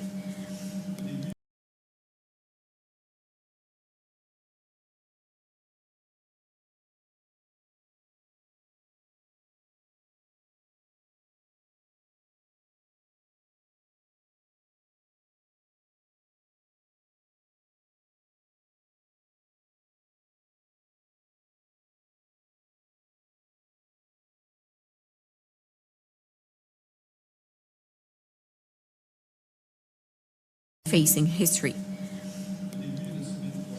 What we will be doing early next week in Paris means that we can continue to live as well as protect our lives and prepare that of our children.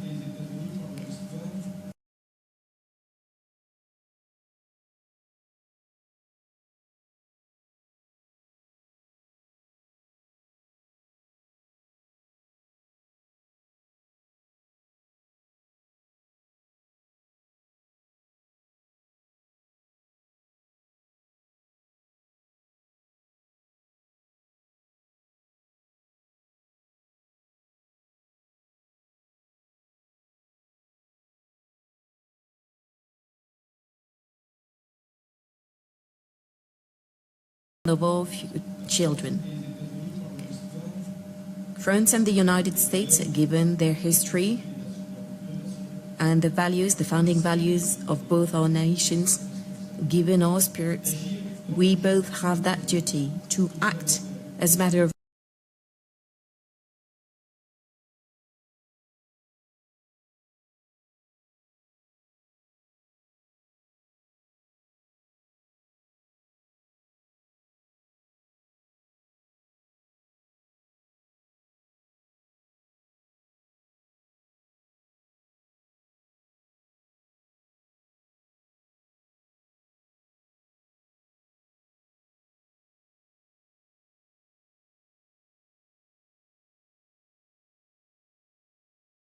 have that duty to act as a matter of urgently against terrorism and against Daesh, and at the same time to prepare for the future. Against that background, even though it is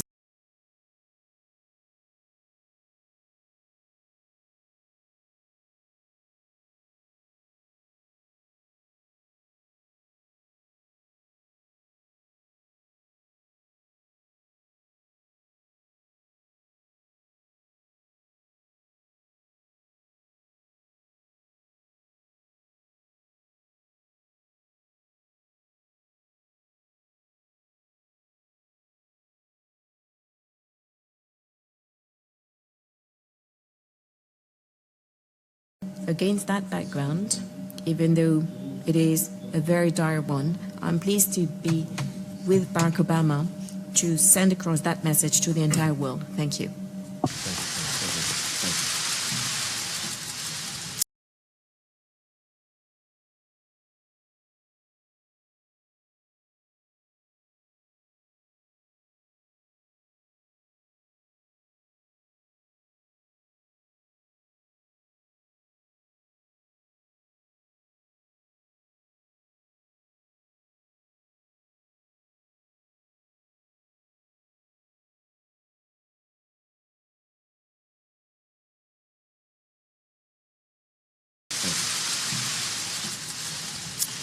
We've got time for a few questions. I'm going to start with Roberta Rampton of Reuters. Thank you. This is a question for both of you. First, what is your reaction to Turkey shooting down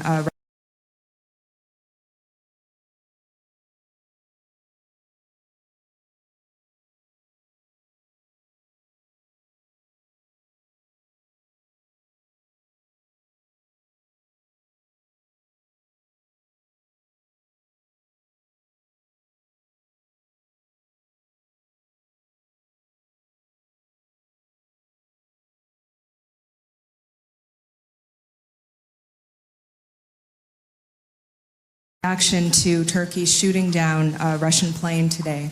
And does this draw NATO into a confrontation with Russia? How do you keep this from spiraling out of control? And President Obama, what does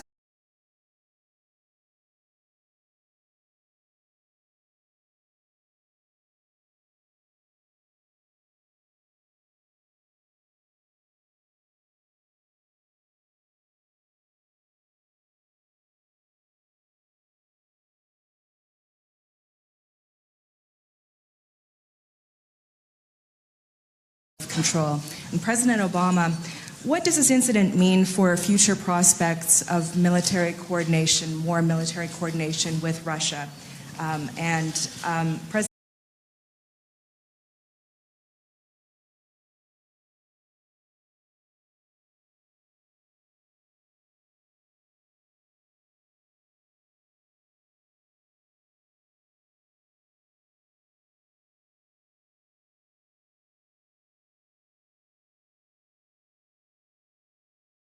President coordination with Russia. President Hollande, ahead of your trip to Moscow on Thursday, what are the prospects for closer military coordination with Russia given what happened today?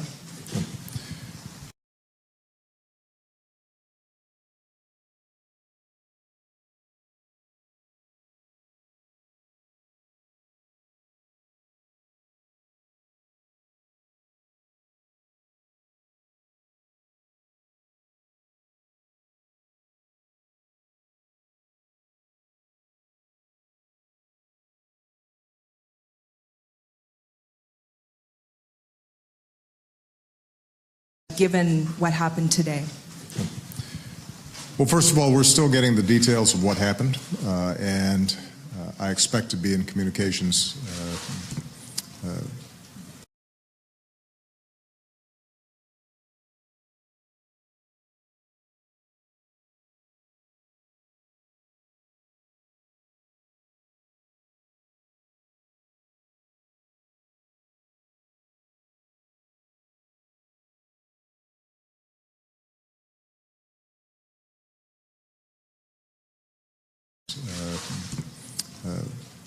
potentially directly with President Erdogan sometime over the next several days. Turkey, like every country, has a right to defend its territory and its airspace.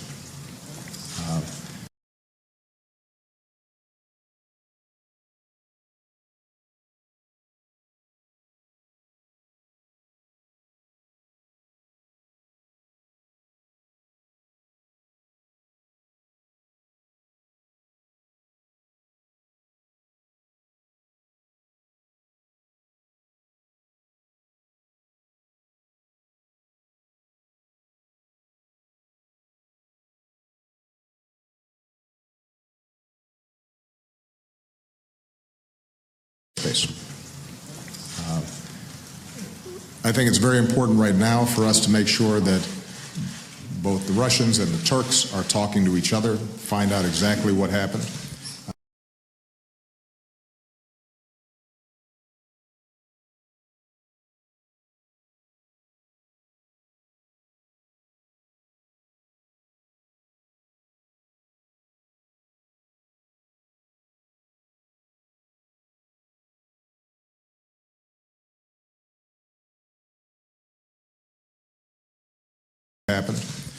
And take measures to discourage any kind of escalation.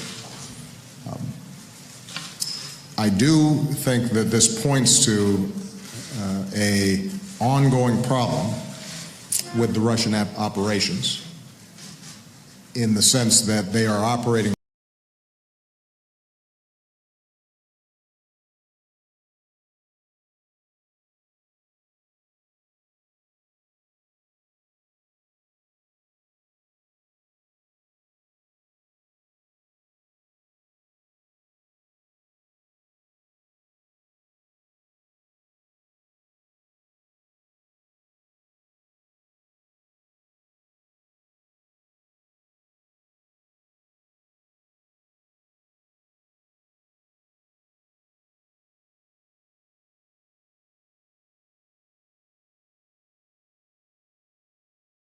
in the sense that they are operating very close to a Turkish border, and they are going after moderate opposition that are supported by not only Turkey but a wide range of countries.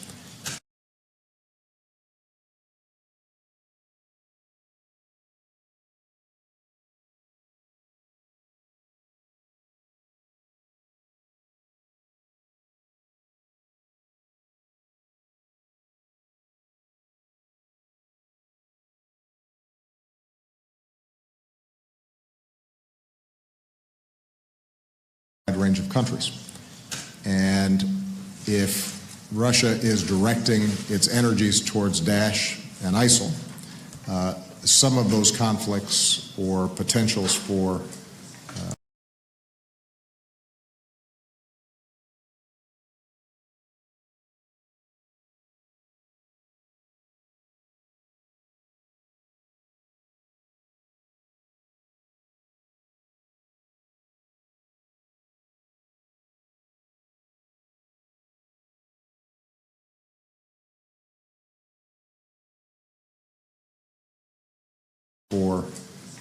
mistakes or escalation are less likely to occur. I also think this underscores the importance of us making sure that we move this political track forward as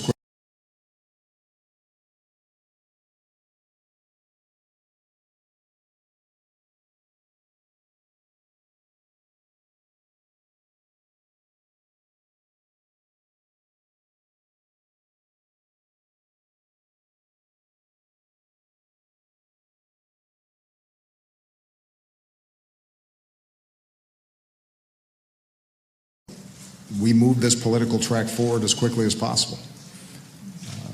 Like President Hollande, our view from the start has been that Russia is welcome to be part of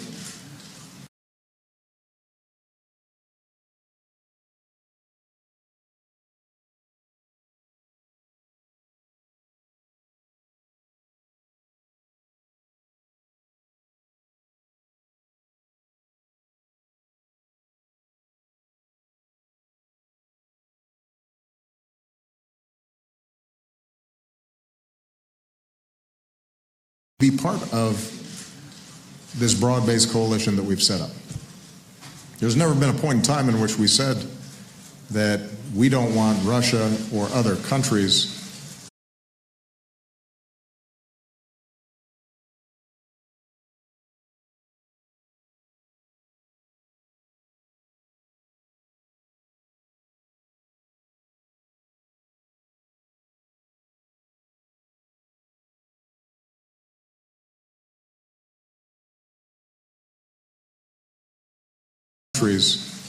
that may have differences with us on a whole host of other things to avoid working with us against ISIL. The challenge has been Russia's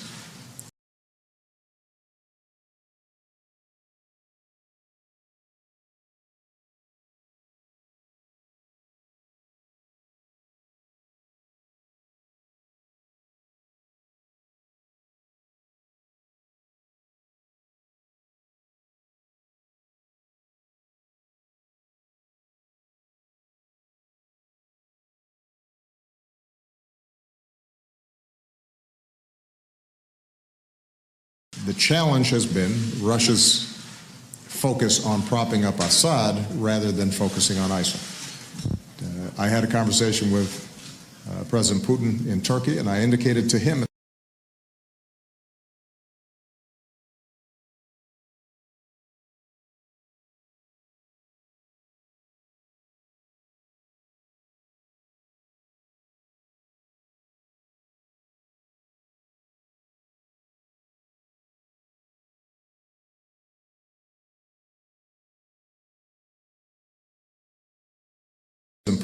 Turkey, and I indicated to him at the time that to the extent that they make that strategic shift, focus on the Vienna process where they have been constructive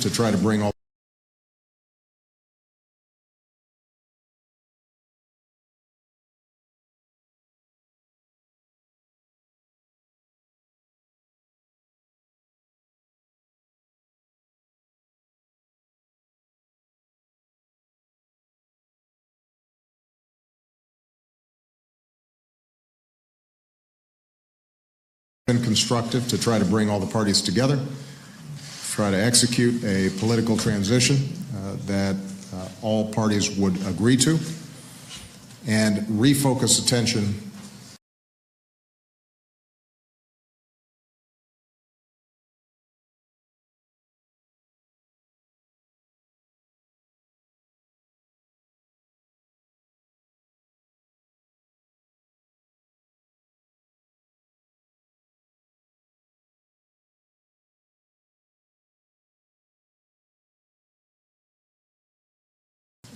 refocus attention on going after ISIL, then there's enormous capacity for us to cooperate.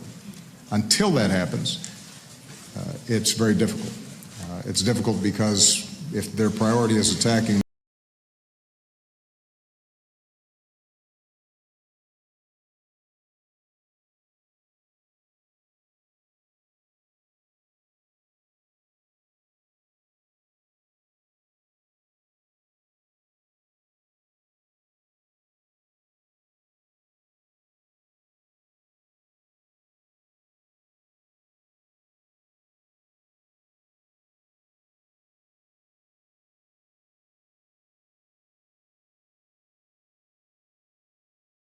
because if their priority is attacking the moderate opposition that might be future members of an inclusive Syrian government,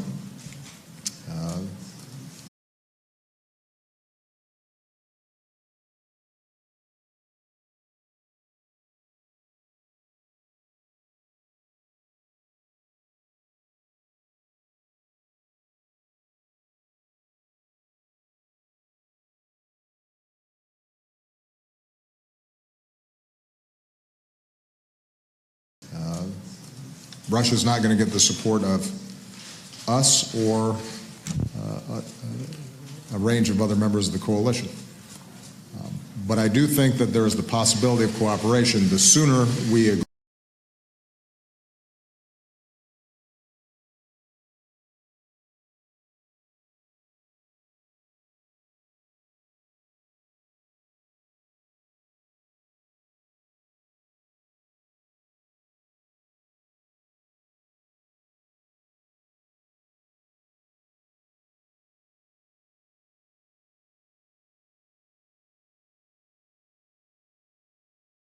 possibility of cooperation, the sooner we agree to this political process, the less likely that you have the kinds of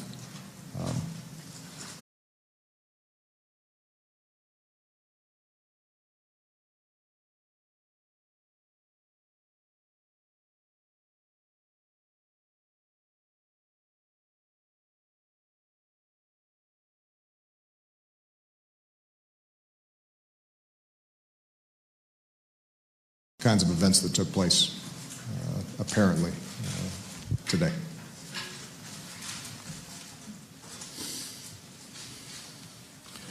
Oui, cet événement qui... The event that took place is a serious one, and we can only regret it. Turkey is currently providing all of the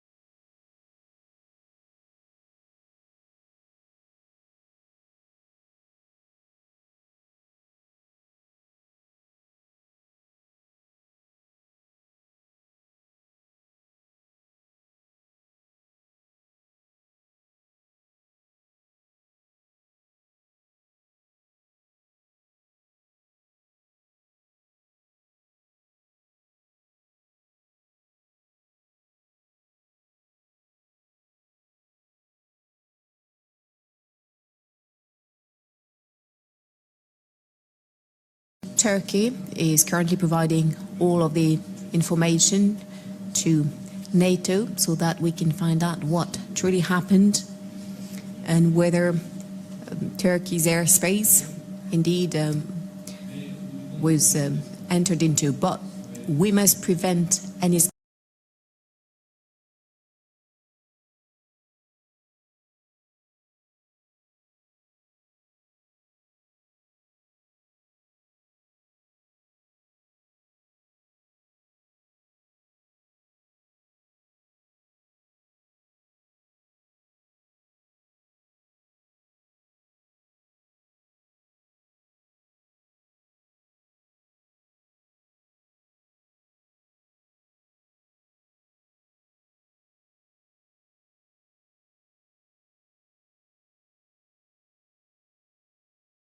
was entered into, but we must prevent any escalation. That would be extremely damageable. The only purpose is to fight against terrorism and Daesh.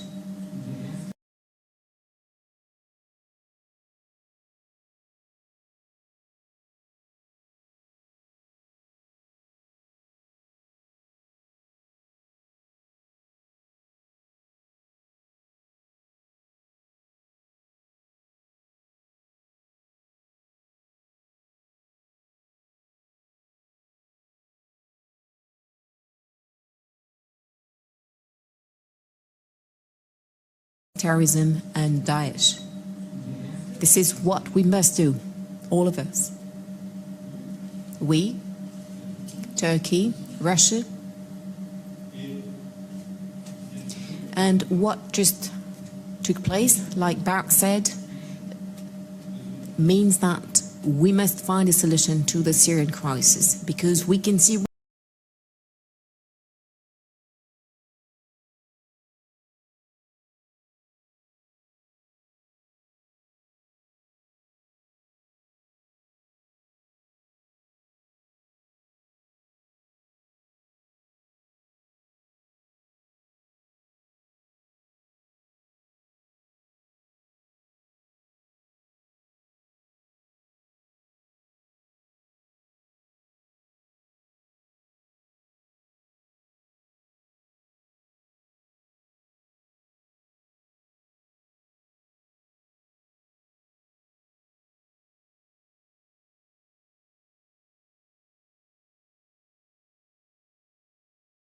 the Syrian crisis, because we can see what the risks are otherwise, the risks of escalation.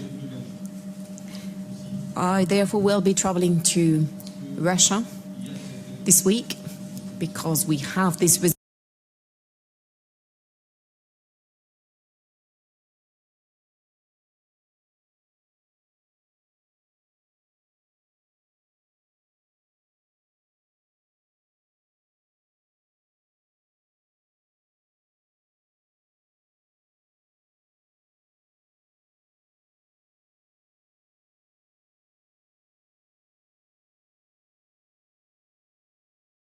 this week, because we have this resolution of the Security Council, and it does show that we must take action against Daesh, against terrorism. That resolution has been voted.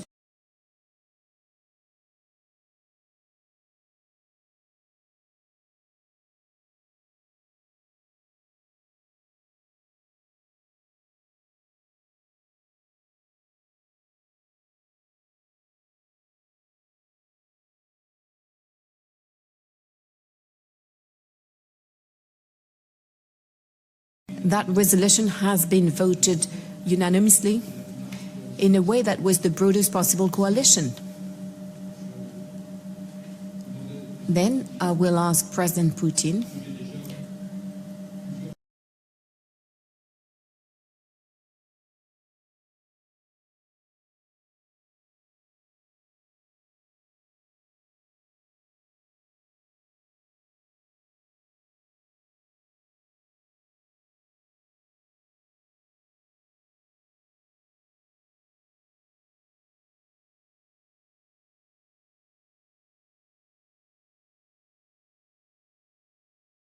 as I've done before, what I told the Russians a number of times already, that the strikes must be against Daesh, against terrorism, and those who precisely are threatening us.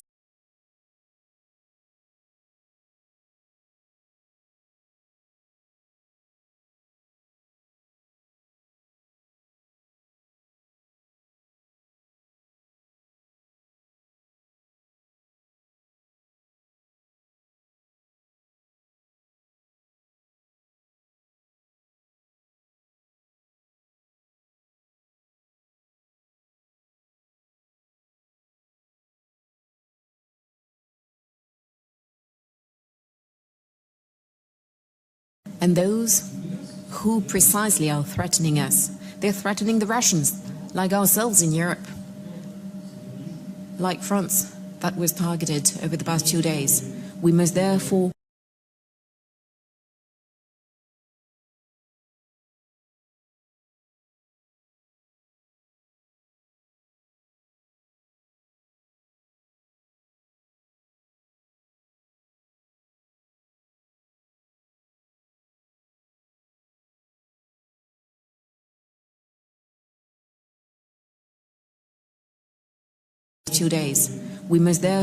coordinate ourselves, cooperate, but on that basis, and make sure that we're all acting against Daesh and that we are part of a political process, one that must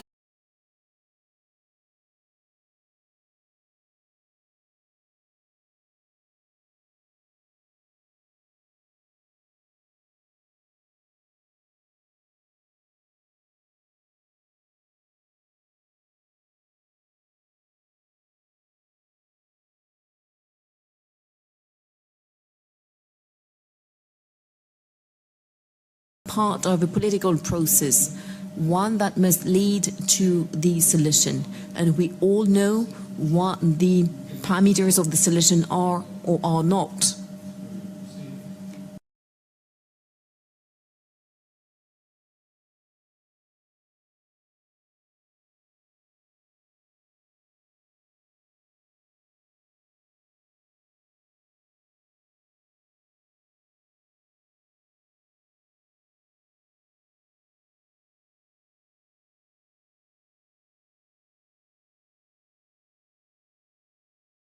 We know that there is a deadlock today. Lastly, I mentioned the Charles de Gaulle aircraft carrier, which is in the east of the Mediterranean now.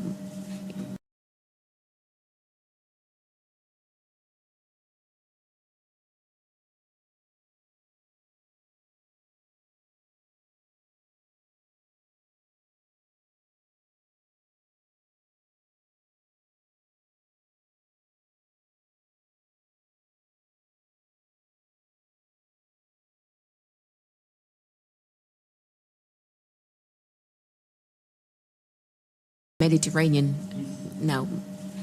As a matter of fact, there are also some Russian forces. and I therefore agreed with President Putin that we must share our intelligence so that we can act in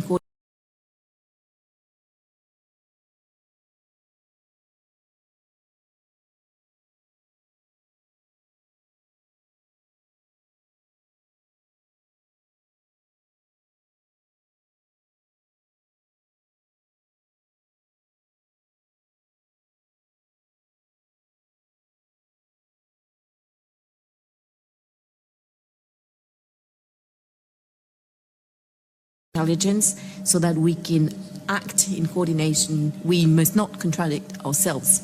And it's already the case, and we will continue to do so.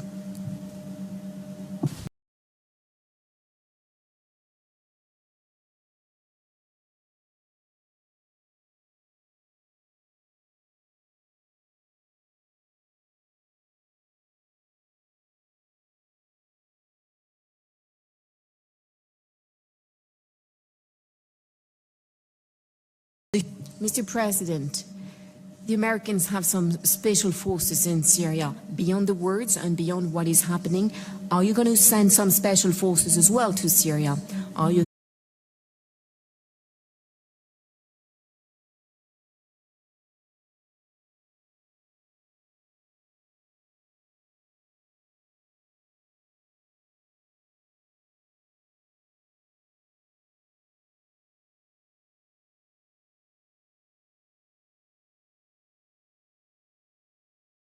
some special forces as well to Syria? Are you considering some ground intervention there? Mr. President, beyond the emotion that we can feel here, beyond this beautiful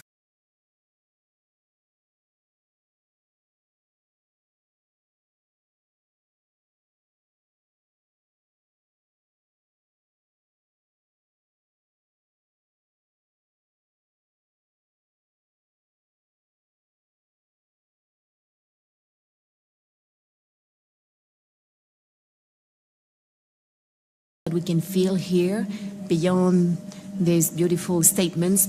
For more than a year, we've heard all of you saying that Assad must go, that a political transition is necessary in Syria. Mr.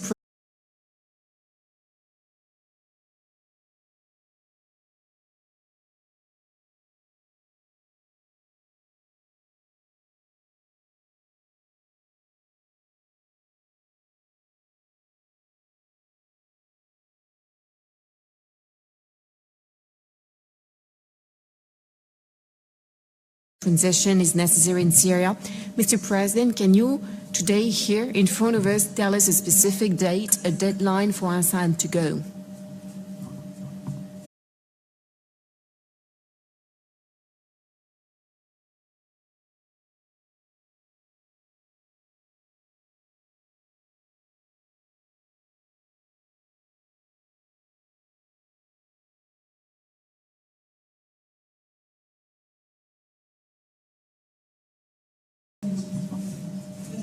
Translate in English if needed. No, I had the translation. I just, you said president. Good. We got two presidents here. Okay.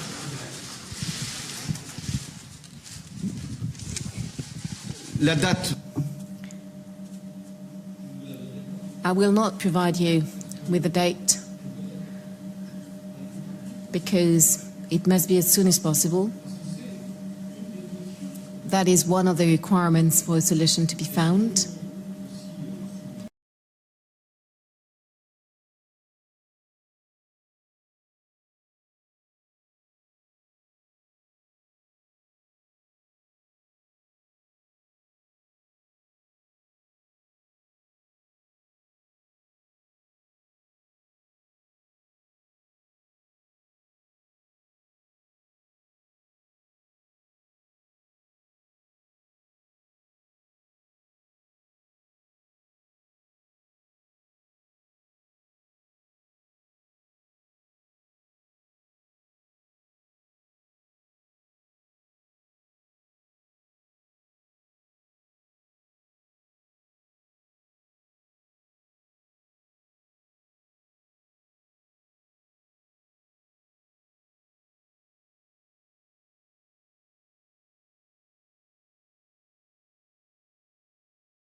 to be found.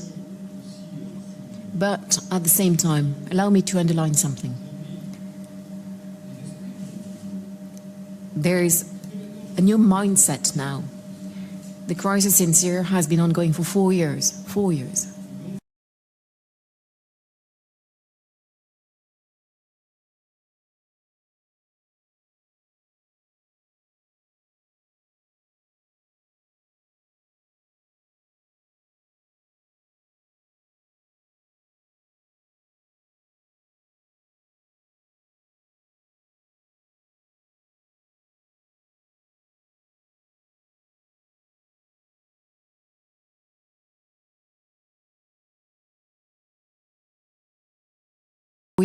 Four years. There are probably more than 300,000 dead. And this is not just relevant to the countries of the region, which are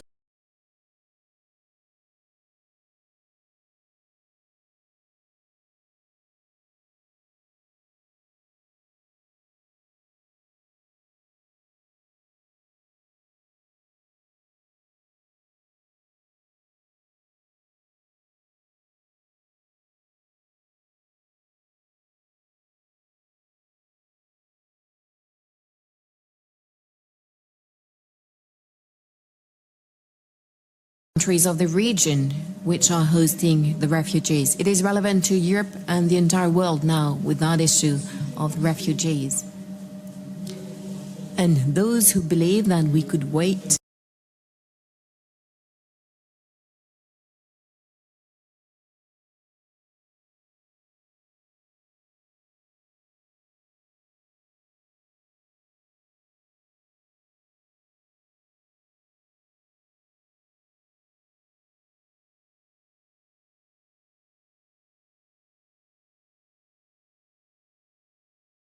And those who believe that we could wait some more, and that in any case it was far away, they now realize that we have an influx of refugees, that the terrorists, the risk is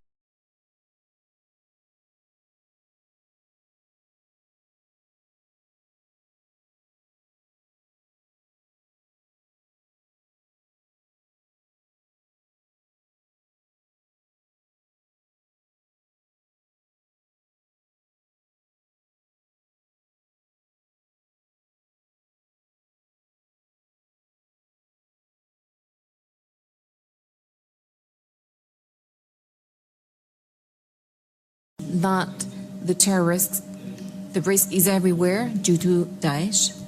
We therefore must act.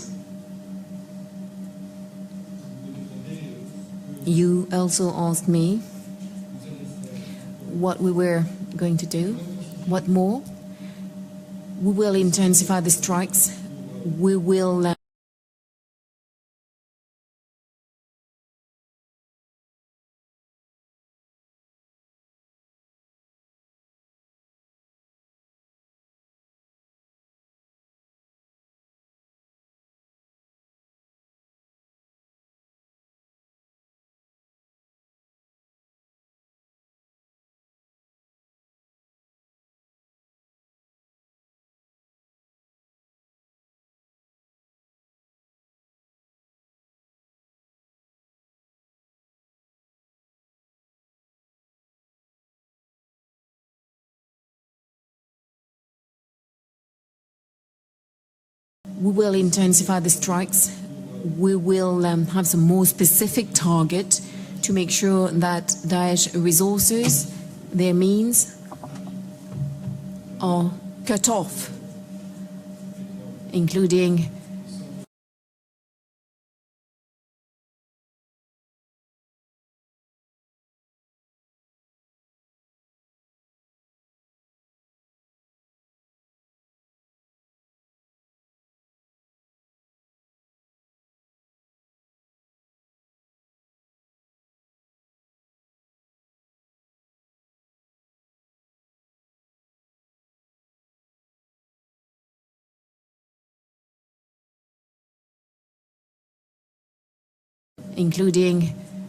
their command centers, the trucks carrying oil, their training centers where they prepare terror attacks. We will continue and we will intensify our strikes at the heart of the cities which are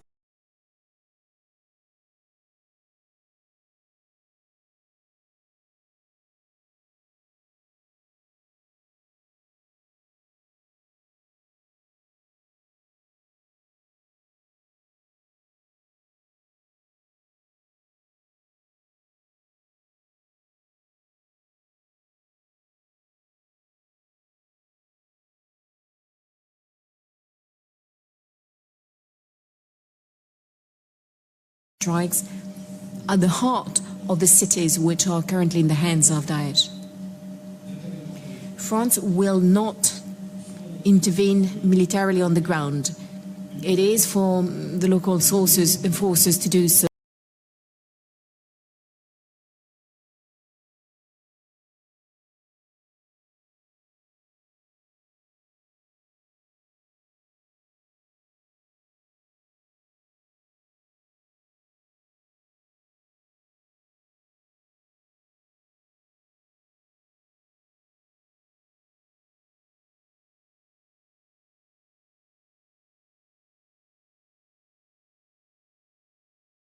The local sources and forces to do so.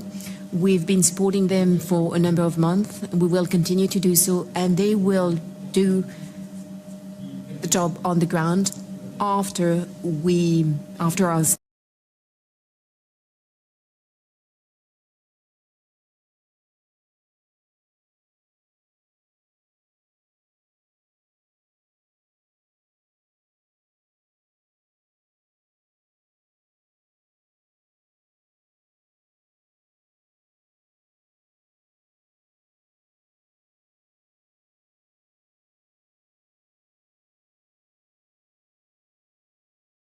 The job on the ground after our strikes that will enable them to do so. But France will take its responsibilities regarding that support, which is absolutely necessary.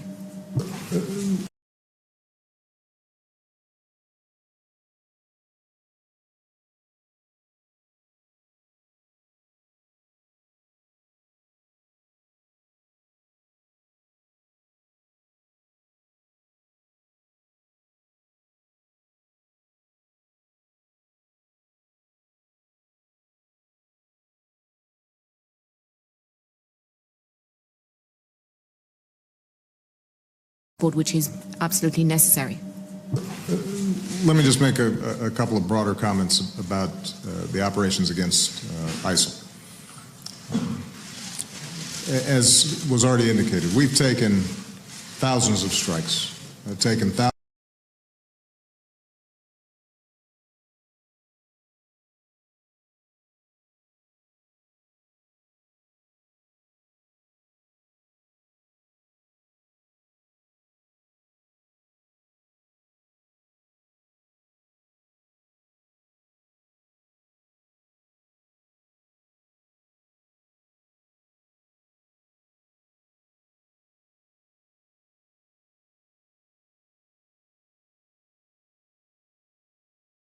thousands of strikes, taken thousands of ISIL fighters, including top commanders and leaders, off the battlefield.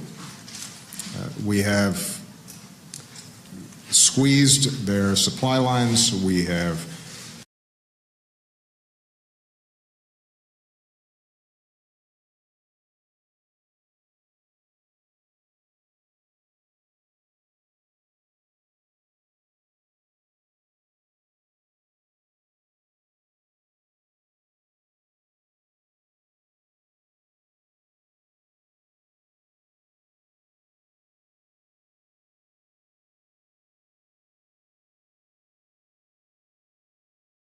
squeezed their supply lines. We have empowered and armed local groups that are pushing against them, including most recently in Sinjar.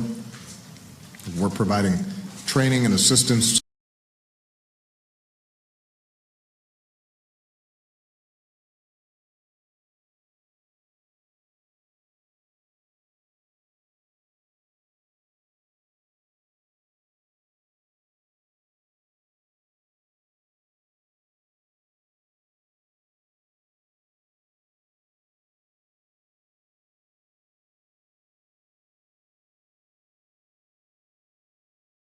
we're providing training and assistance to the Iraqi government as they prepare to retake places like Ramadi that had been overrun.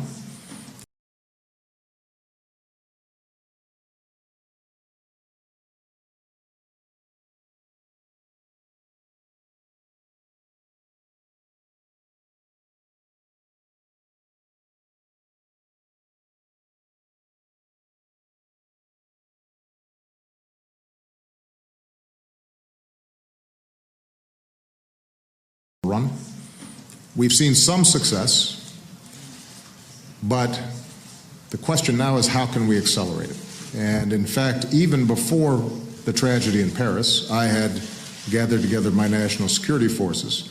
It had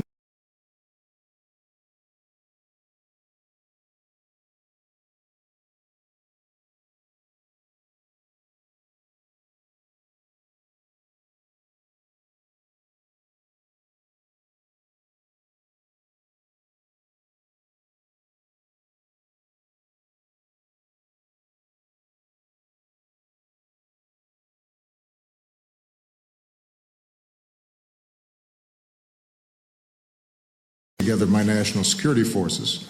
It had been a year to review where we had made progress, what worked, what did not, and had put together a plan to accelerate and advance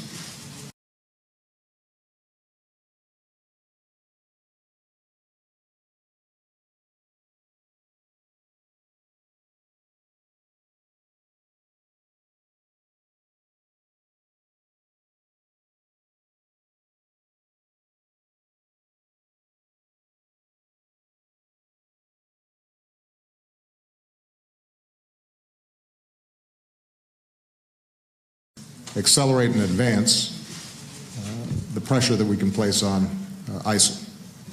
And we intend to execute on those plans, but we also think, as Francois said, that there may be new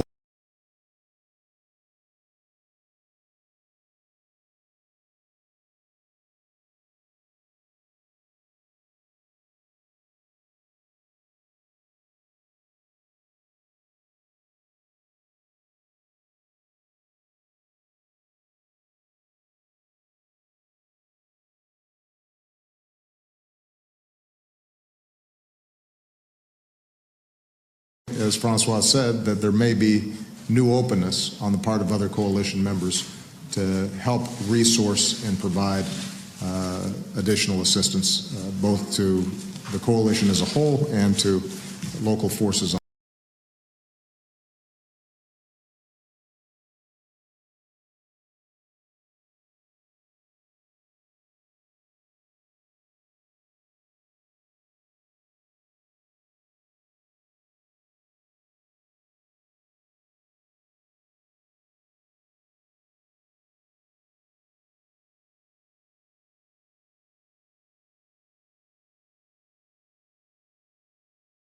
Coalition as a whole and to local forces on the ground. With respect to Mr. Assad, I think we've got to let the Vienna process play itself out. It is our best opportunity.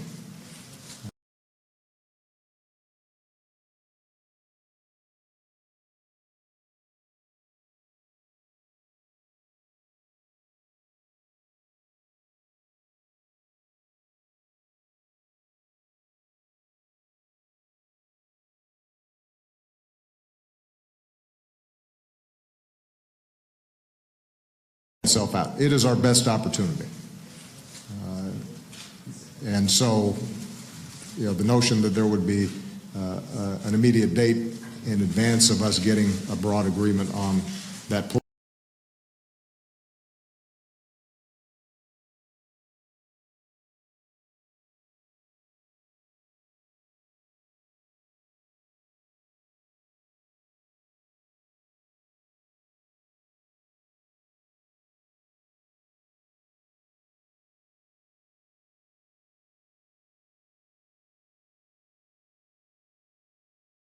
getting a broad agreement on that political process and the details, I think, doesn't make sense. As soon as we have a framework for political transition, potentially a new constitution, elections.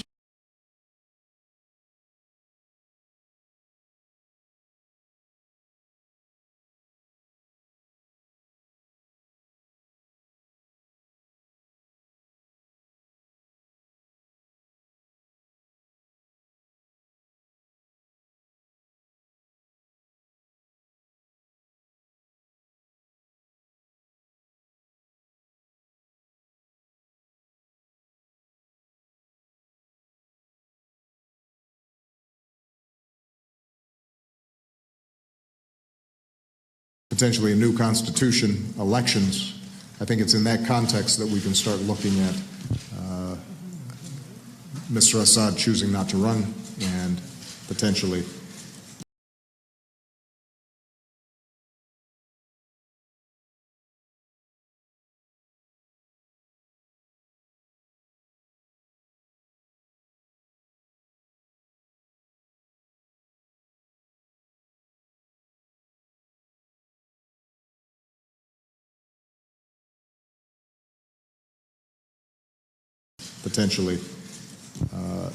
seeing a new Syria emerge. But it's going to be hard. And we should not be under any illusions. Syria has broken down. It began to break down the moment that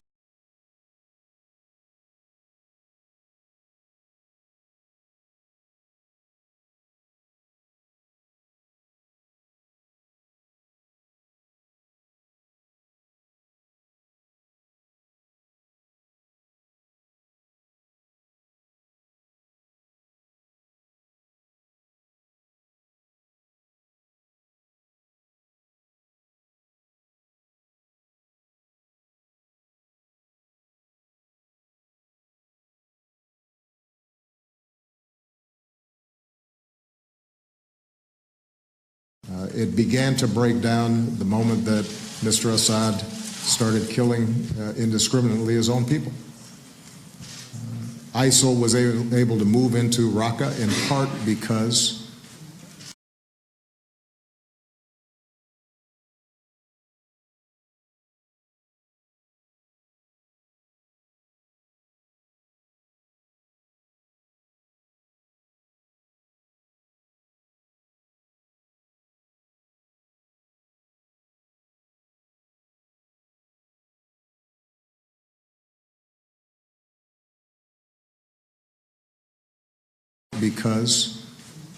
of a thorough rejection on the part of many Syrians of the Assad regime, and a power vacuum emerged. And it is going to be a difficult, long, methodical process to bring back to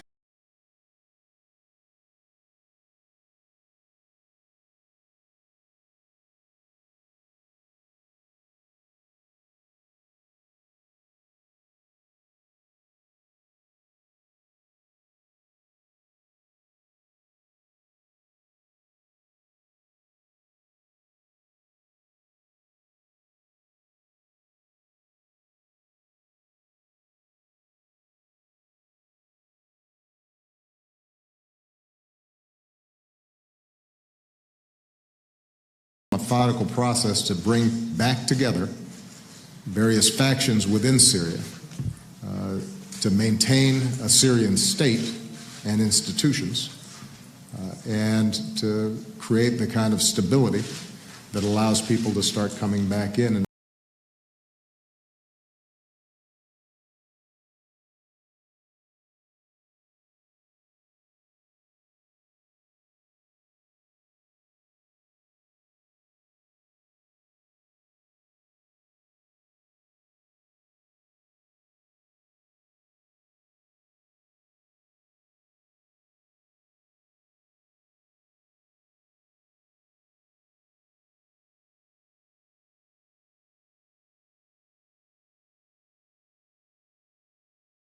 allows people to start coming back in and rebuilding their lives. But it's possible. And the urgency that we've seen even before Paris out of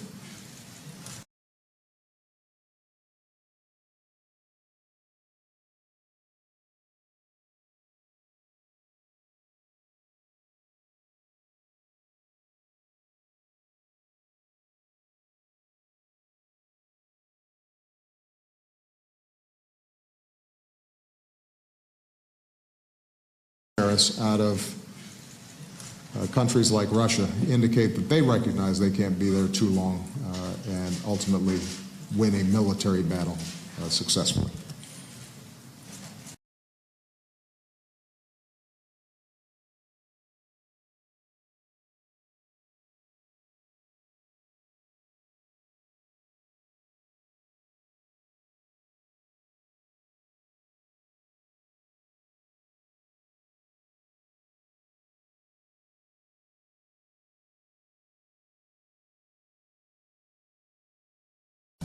Successfully.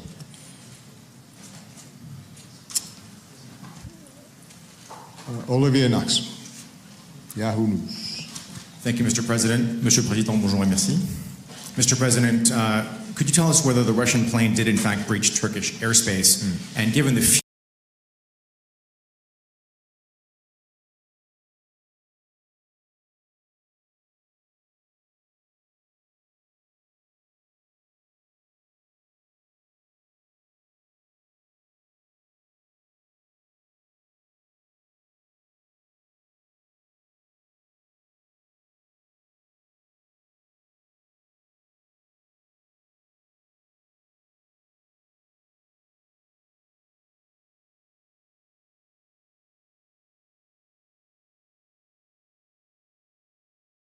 breached Turkish airspace, and given the fury of the Russian response on economic, diplomatic, and rhetorical fronts, how concerned are you that there might also be a military component, if not in Turkey,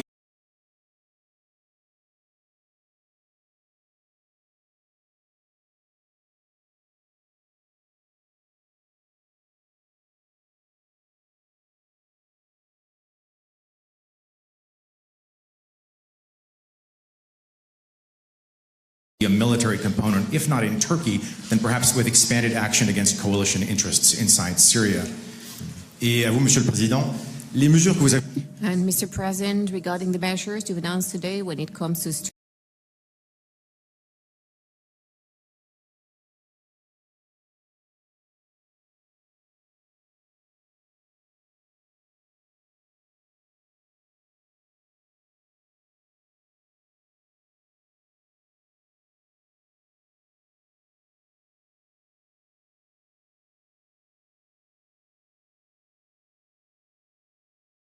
you've announced today when it comes to strengthening the cooperation on military intelligence and others, had they been taken a month or weeks ago, do you think they would have prevented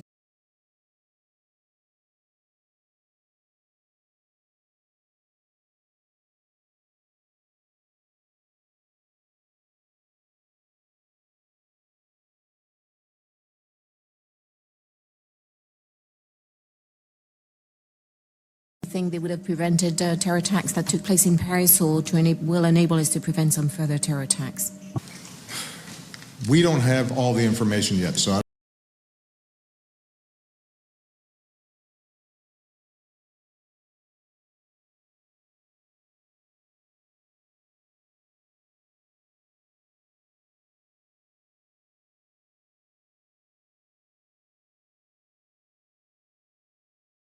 we don't have all the information yet, so I don't want to comment on the specifics. We will be gathering all that information. We expect the Turks to provide information. I'm sure the Russians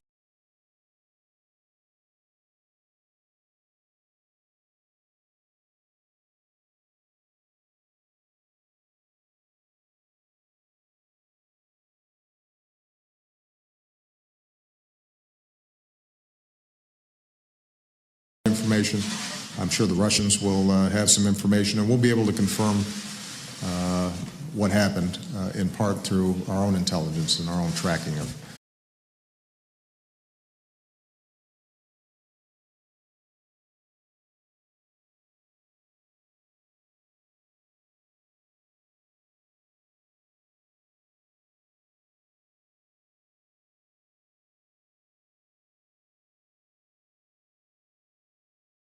and our own tracking of that border area. As Francois indicated, my top priority is going to be to ensure that this does not escalate.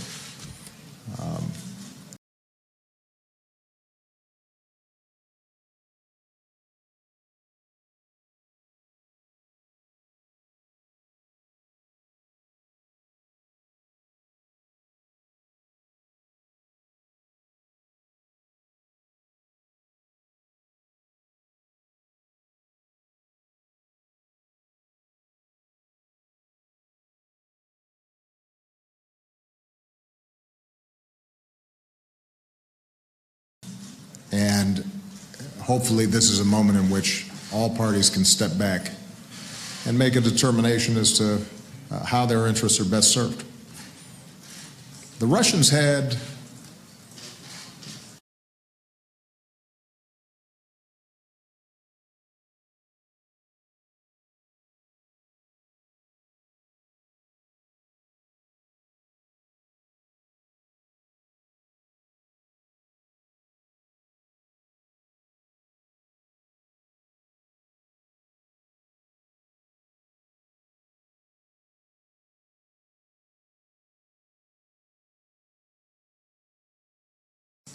had several hundred people of their own killed by ISIL. And the flow of foreign fighters out of Russian areas into Syria poses an enormous long-term threat to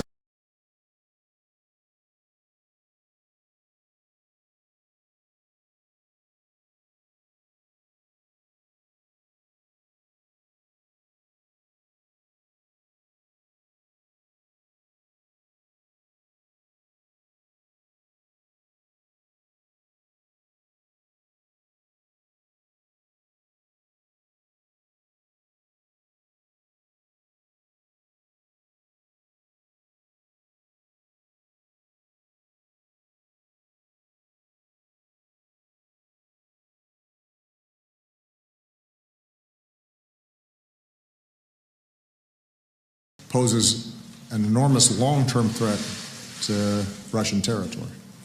So there is a potential convergence of interests between the various parties.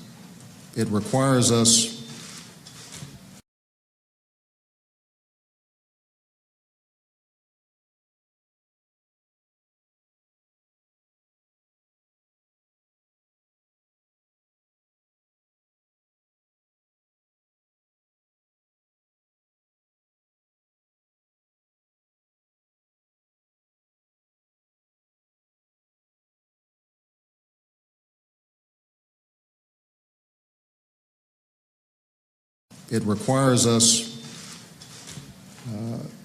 working with them to make the kind of strategic shift that's necessary, and that frankly I've talked to Putin about for 5 years now.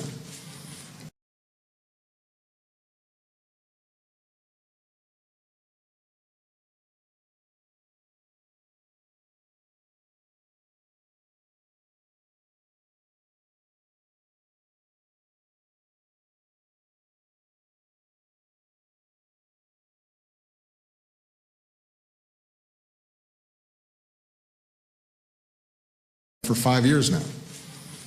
It requires a recognition that the existing structure cannot gain the legitimacy to stop the war, and until you stop the war, you're going to have a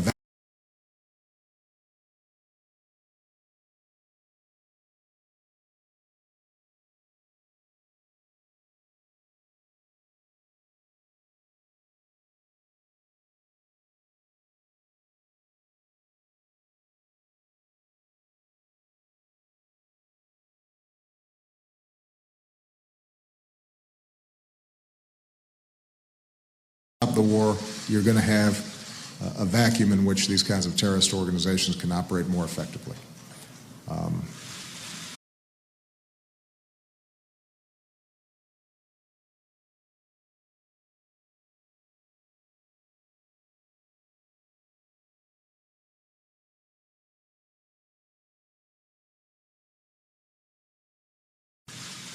Let me say one last thing, because I tracked the question that you posed to President Long about what could or could not have been prevented.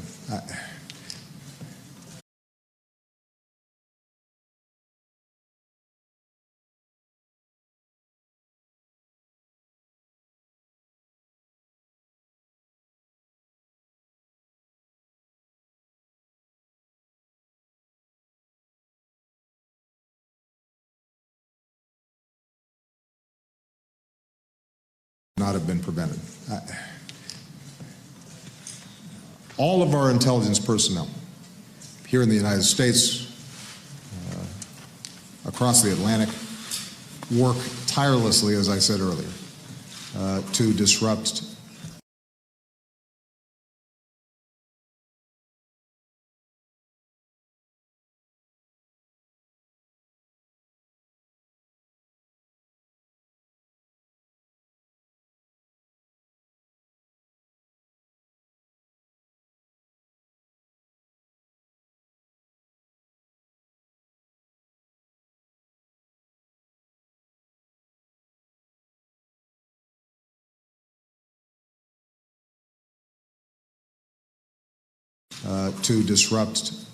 plots and prevent terrorist attacks. The vast majority of their successes in disrupting plots are not advertised. You never hear about them.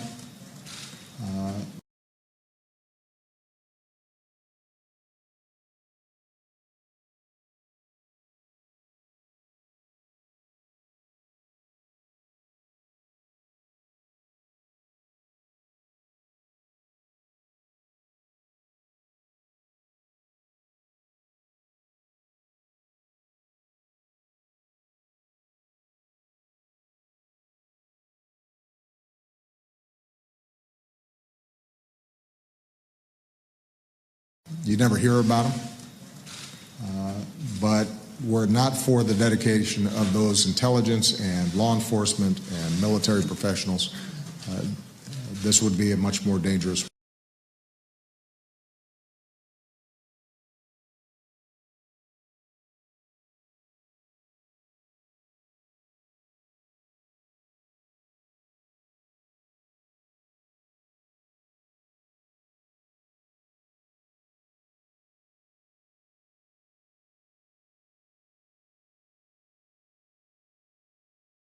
This would be a much more dangerous world.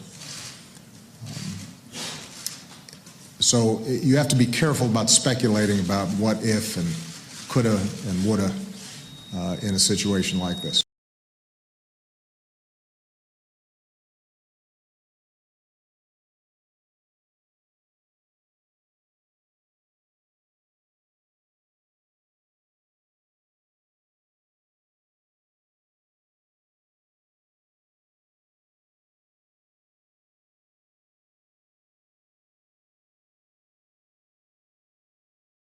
And woulda in a situation like this, because it's hard. You have 8 individuals with light weapons. That's hard. That's a hard thing to track. What is true, though, is that we can do.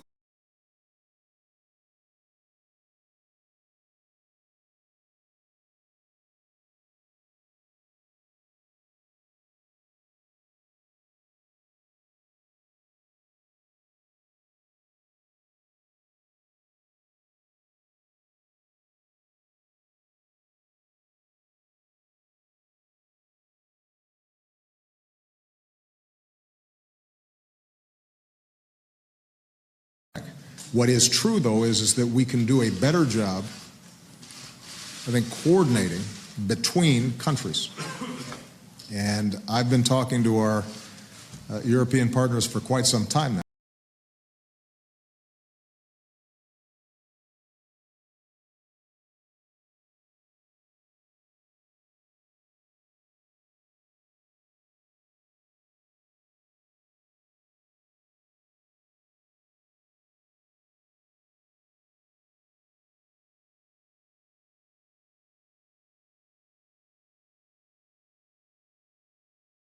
European partners for quite some time now about the need for better intelligence sharing, passenger name records, working to ensure that when people enter into Europe,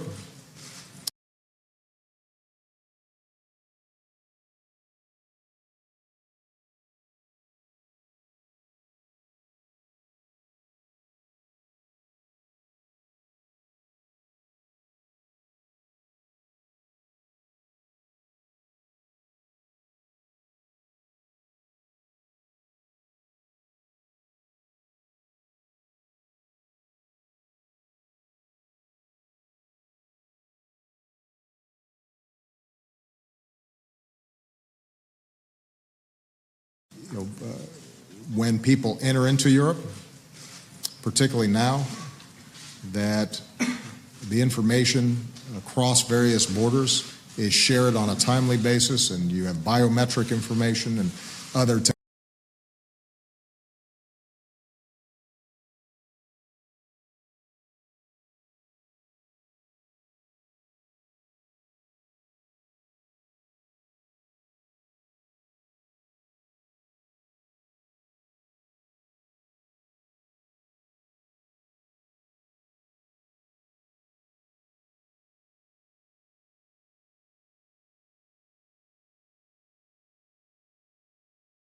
biometric information and other technologies that can make it more accurate. It doesn't mean it's always going to be 100% foolproof, but we can do better on those fronts. And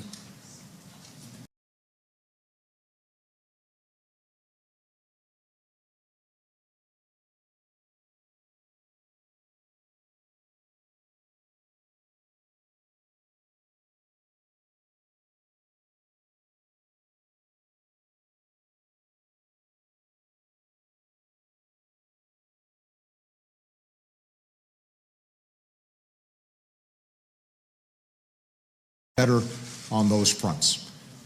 And one of the challenges has been, frankly, in the past several years, that you have different legal traditions, concerns about privacy and civil liberties.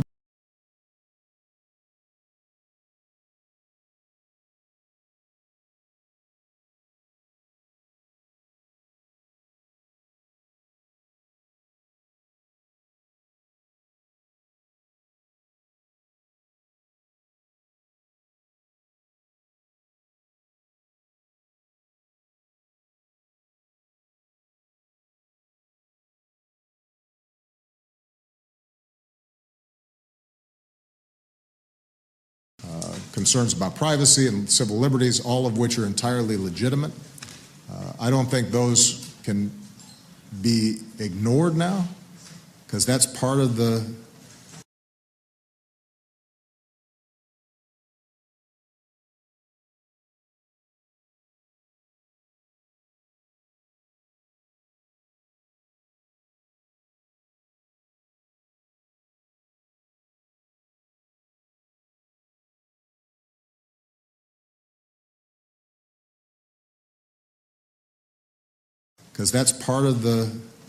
those are part of the values that make us who we are and that we have to adhere to. But I do think that this is a reminder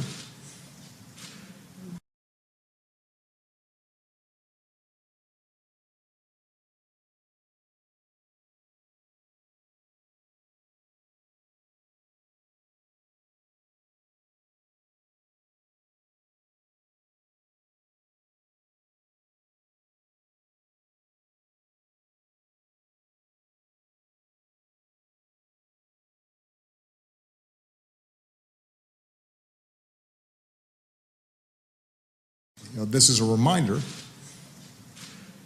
that this is a dangerous world, and rooting out small bands of terrorist groups who maintain good operational security and are using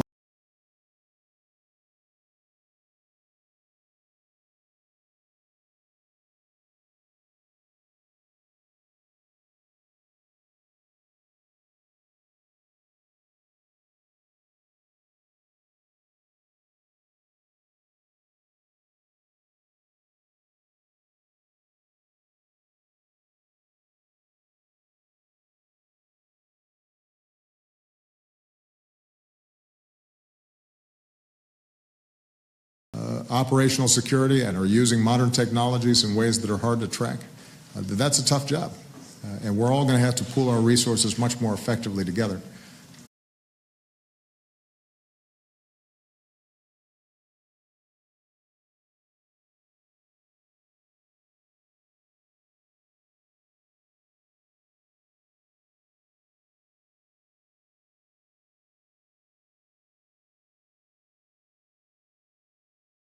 Resources much more effectively together. than we have in the past. And I think when Francois goes back to Europe, his leadership, the leadership of other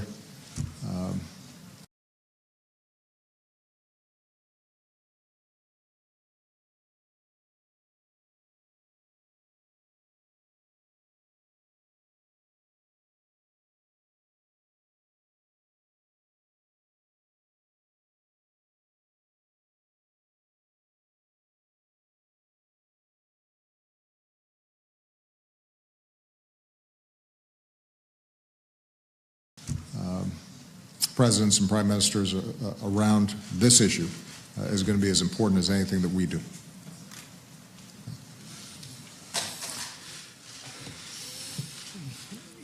Je voudrais revenir. Allow me to go back to what Daesh truly is.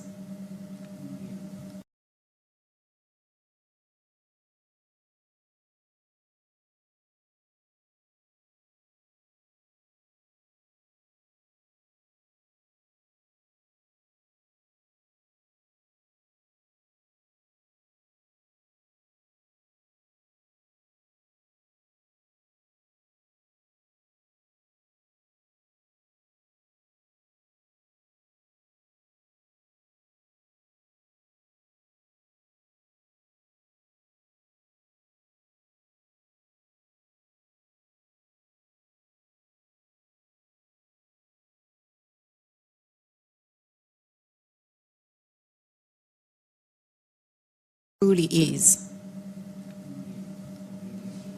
It is somehow an organization, a terrorist group occupying a territory in Iraq and Syria, killing, and they want to install rules that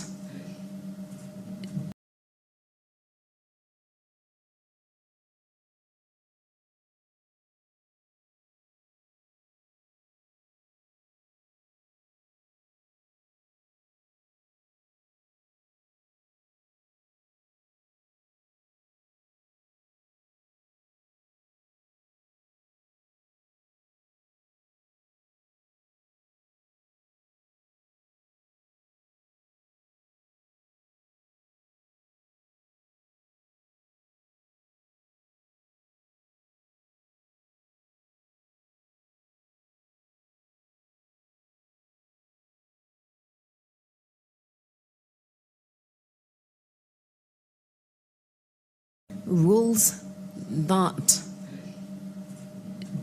dishonor humanity. This is what Daesh is doing there. And this is what they're trying to do in other countries. Everywhere, chaos stands.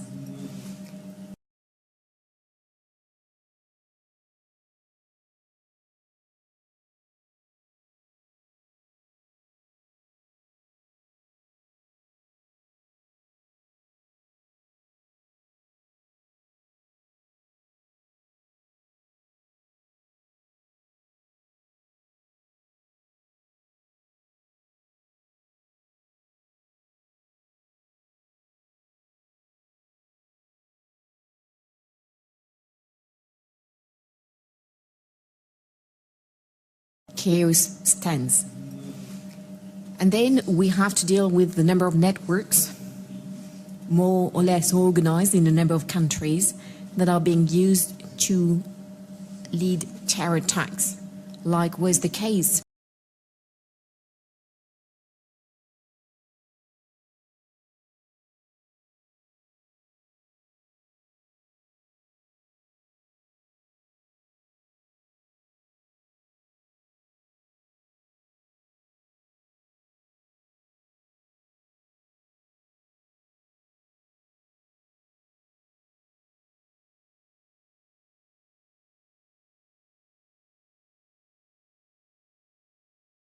lead terror attacks, like was the case precisely in Paris. We know that this dreadful plan was prepared in Syria, and then organized in a number of countries.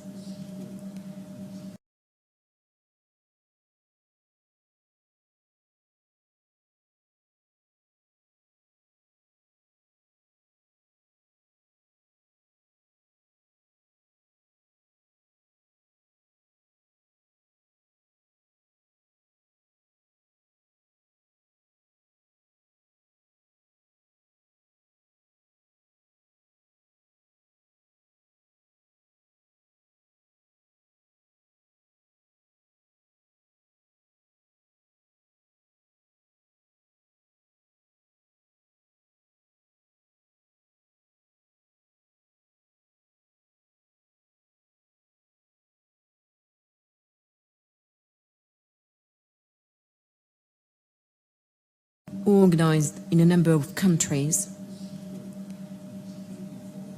And there are also some accomplices in France, given that some of the terrorists are French, those who committed these acts of war. So if we want to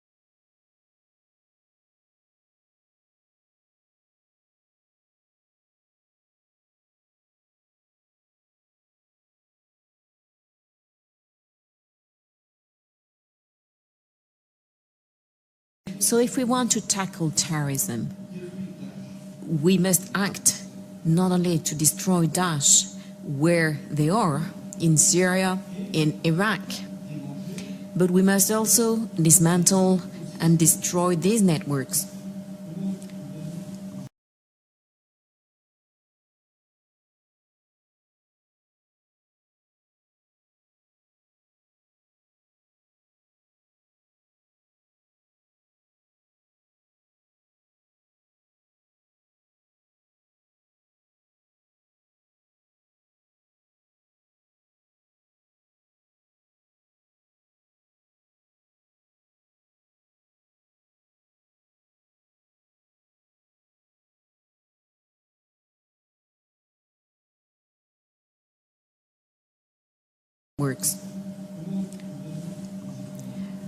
How can we proceed? Well, first of all, militarily, by intensifying our strikes, by taking back these territories, thanks to the local forces on the ground, which we can support.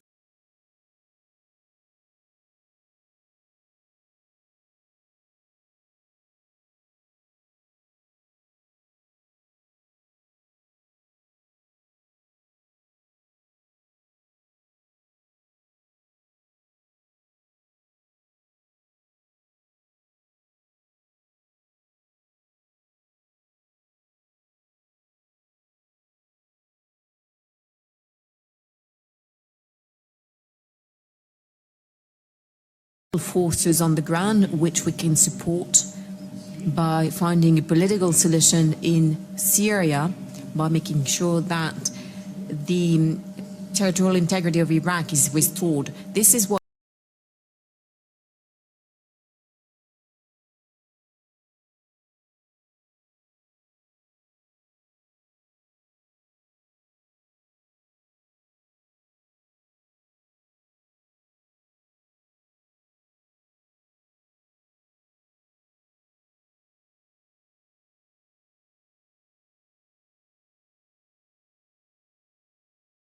of Iraq is restored. This is what we can do. Then, when it comes to protection measures to protect our territory and our people, this is what I announced in France, and this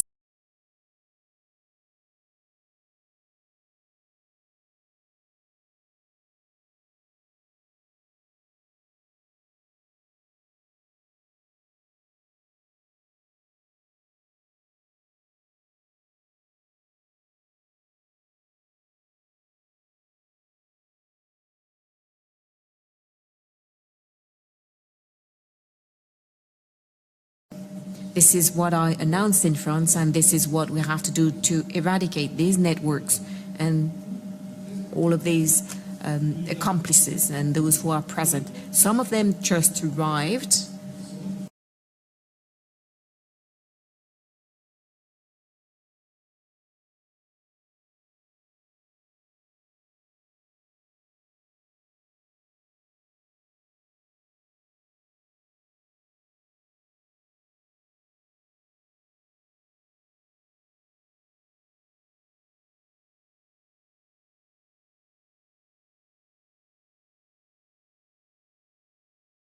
Some of them just arrived. Others have been there for a long time, and they are not necessarily identified as a threat. It is therefore necessary that we strengthen yet further our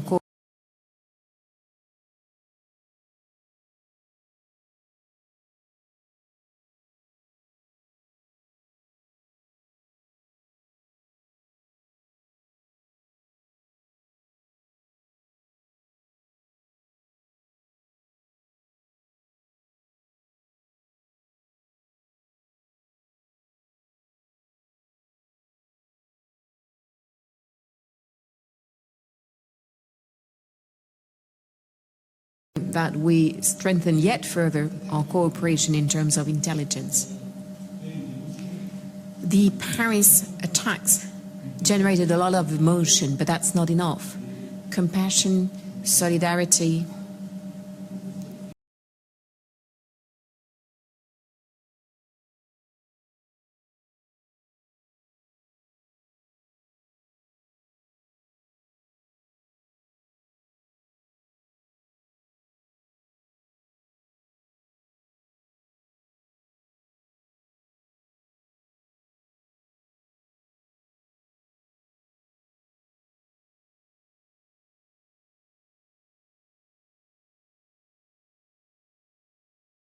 not enough.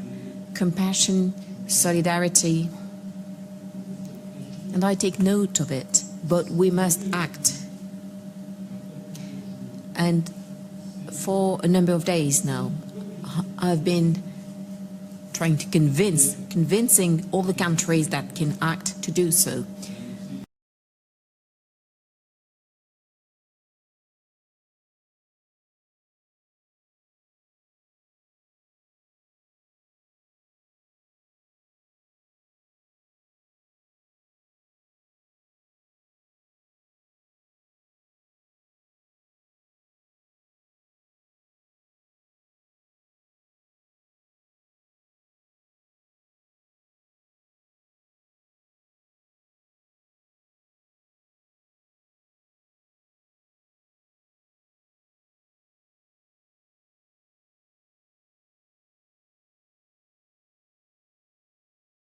That can act to do so. I met with David Cameron yesterday. He announced that he would take a number of measures to his parliament. That is important.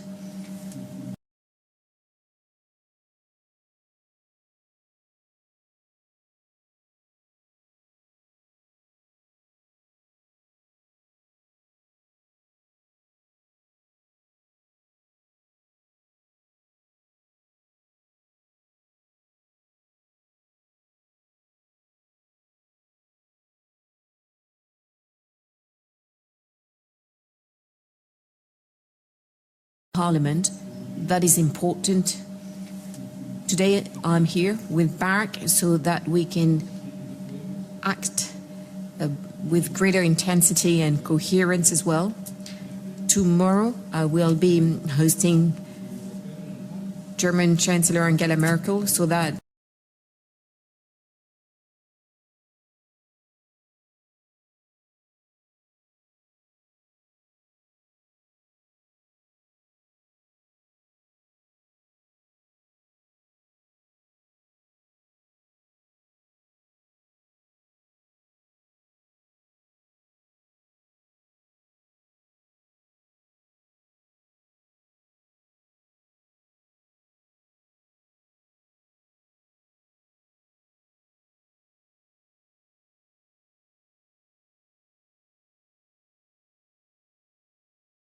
German Chancellor Angela Merkel, so that European countries, including Germany, can face up to their responsibilities, including in terms of military intelligence and police cooperation, and make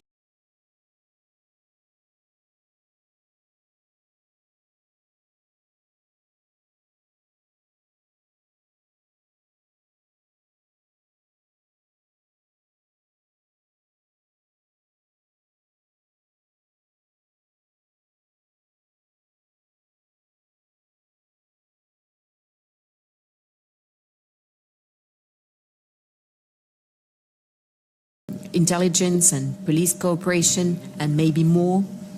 I will also travel to Moscow so that Russia can take action against Daesh and only against Daesh.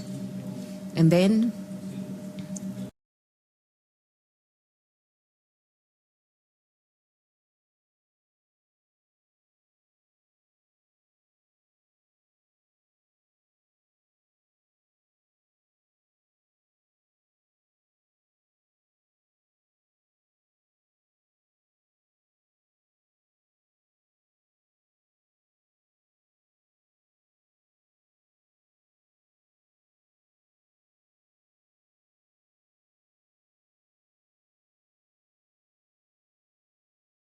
then I will receive Matteo Renzi, the head of the Italian government. I will also have an opportunity to talk to all of the European leaders, given that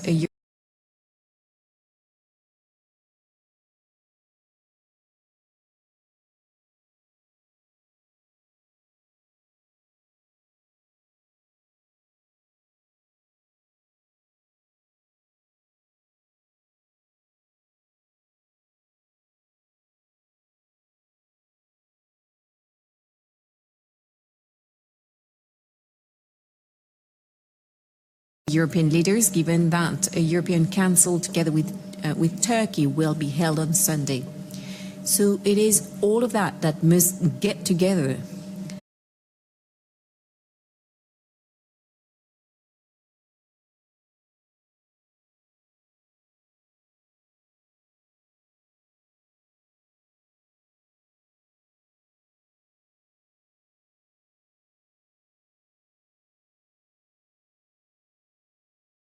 Together and enable us to implement coordination, cooperation in all actions so that we can act on the source, Daesh, and the networks that they can use. It is that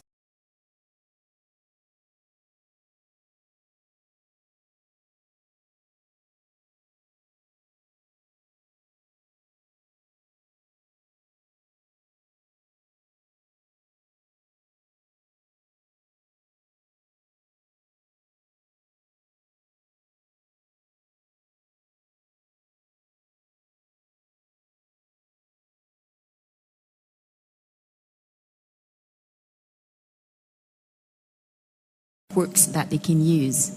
It is that strength that will enable us to succeed. A question from BFM TV. Both of you today have talked about coordination.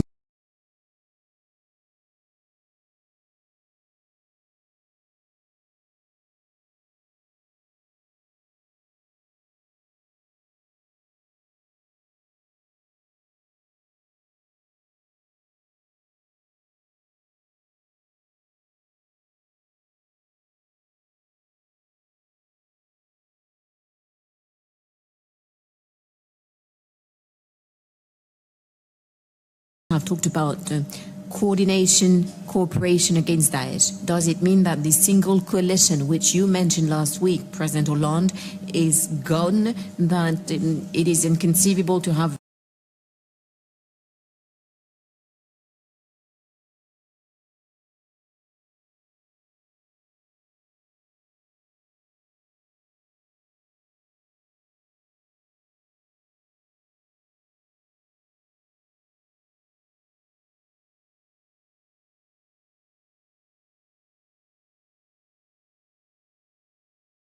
is gone, that it is inconceivable to have the Russians and the Americans to work together under the single command. And then Bashar al-Assad, you said you could not put a date on his departure. Does it mean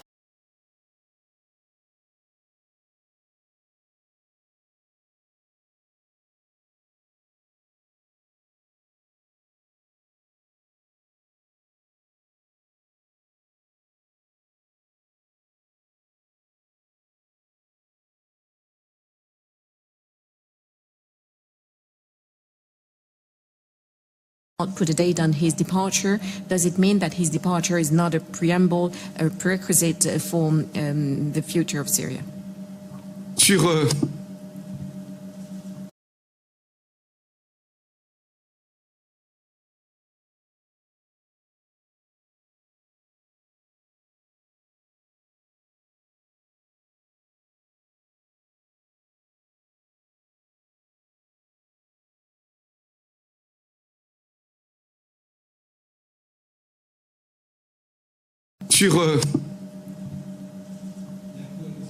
Regarding the coalition of the international community, I believe that the resolution approved by all at the Security Council enables us to say that now the entire world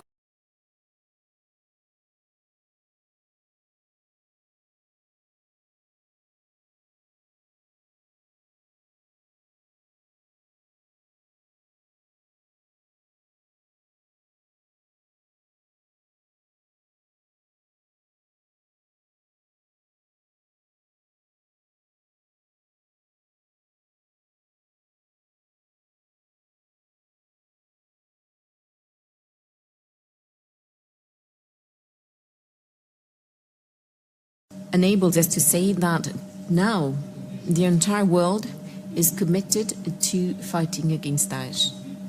Then, and this is what I will check when I travel to Moscow,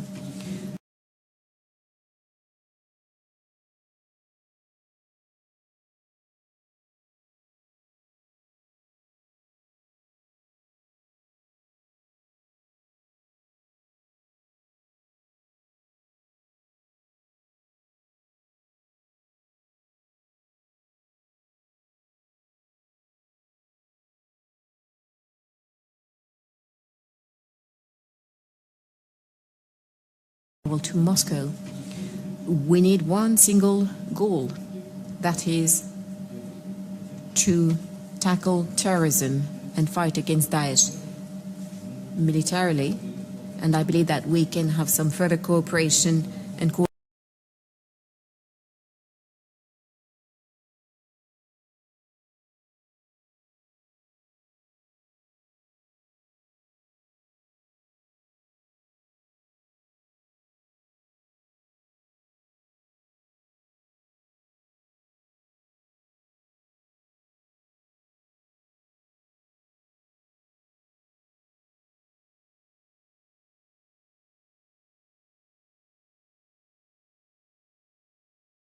have some further cooperation and coordination militarily to do more. At the same time, we have to be clear when it comes to the political solution, the one that will enable us to find an outcome.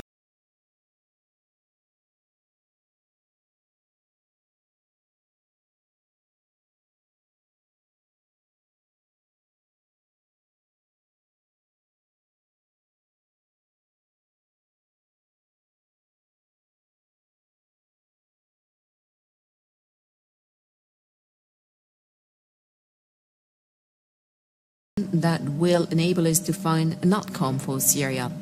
And in this respect, like we've said, and we can repeat it, Bashar al-Assad cannot be the future of Syria.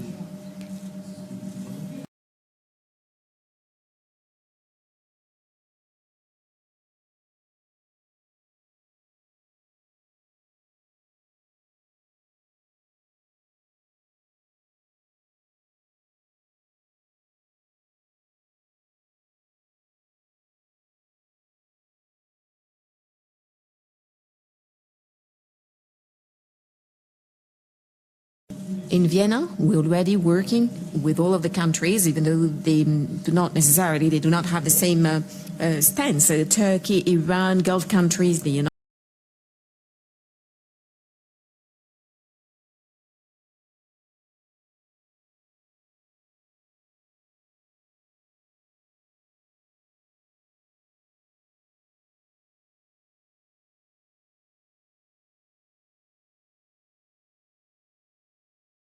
stance. So Turkey, Iran, Gulf countries, the United States, France,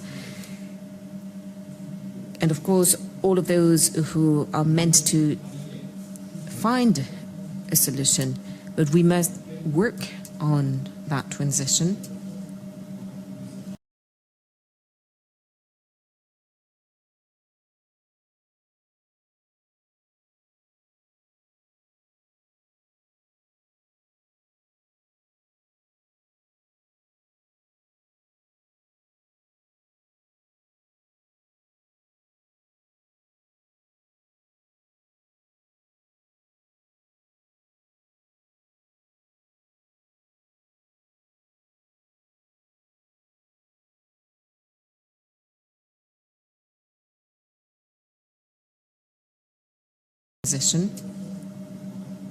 A transition where Bashar al-Assad plays no role, because he's been the problem, so he cannot be the solution.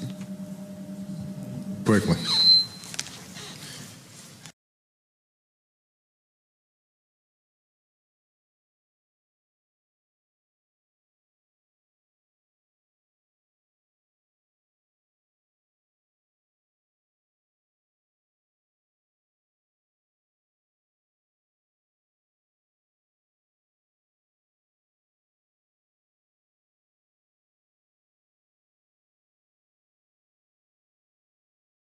We've got a coalition of 65 countries who've been active in pushing back against ISIL for quite some time. France has been a central part of that coalition.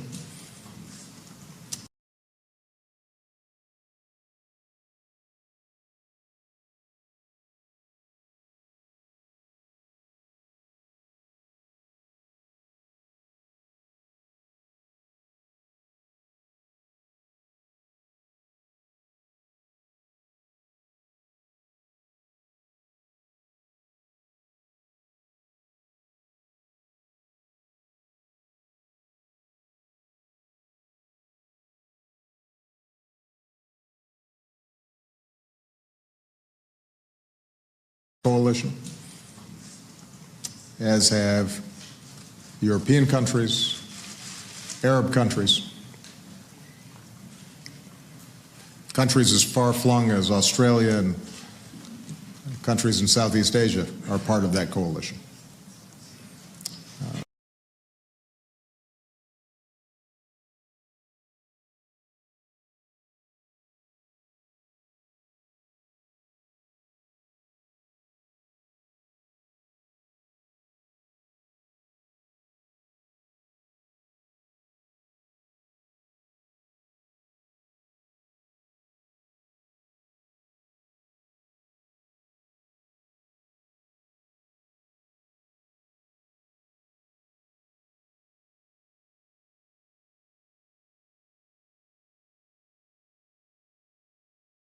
Coalition. Russia right now is a coalition of two. Iran and Russia supporting Assad. Given Russia's military capabilities and given the influence they have on the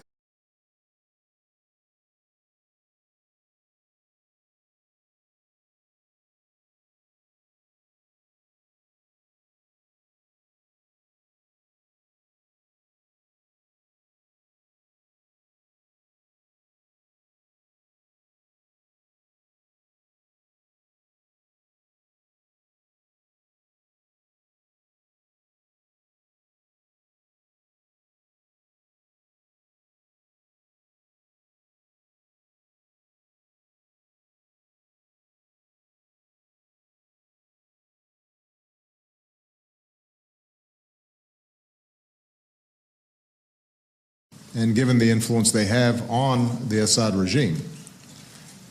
Them cooperating would be enormously helpful in bringing about resolution of the civil war in Syria and allow us all to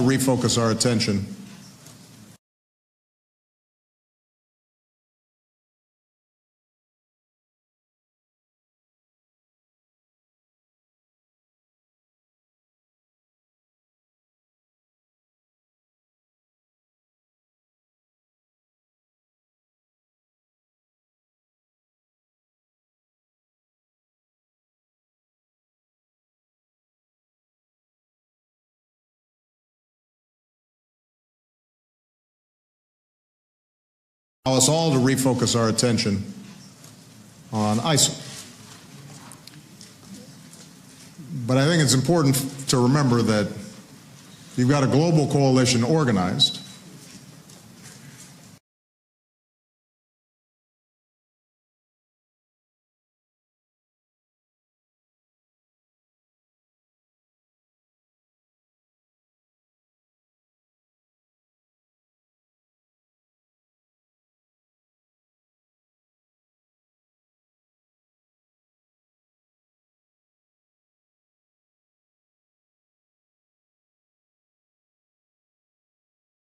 Russia's the outlier. We hope that they refocus their attention on what is the most substantial threat, and that they serve as a constructive partner.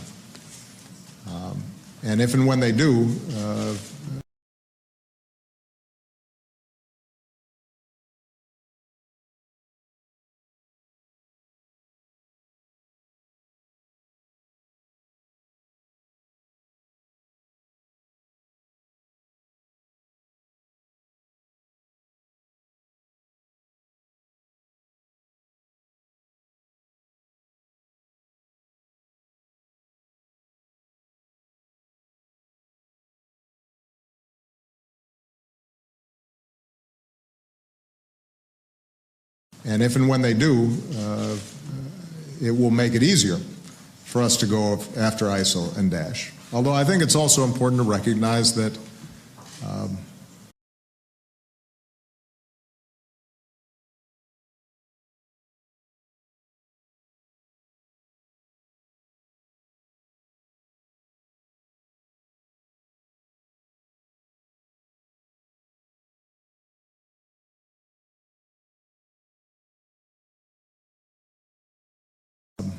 the kinds of airstrikes that they're carrying out, just like the kinds of airstrikes that we're carrying out, in and of themselves are not sufficient. And the work that we do to bolster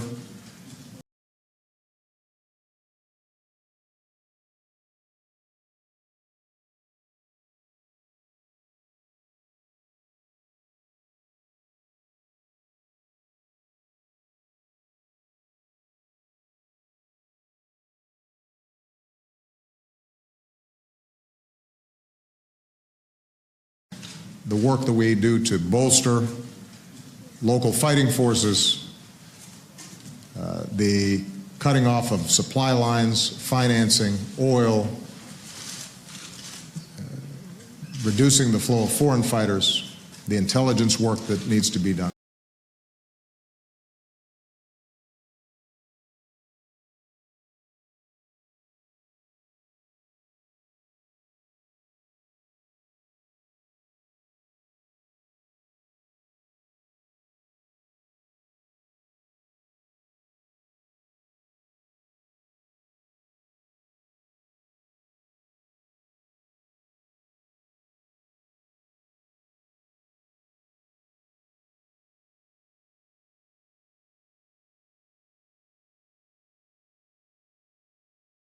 The intelligence work that needs to be done.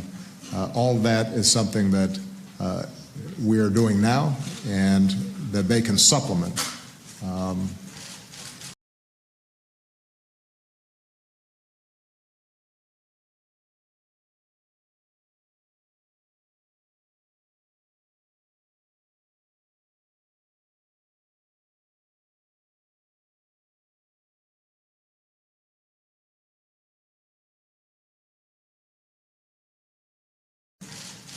but that's going to be a process that involves hard, methodical work. It's not going to be something that happens just because suddenly we take a few more airstrikes.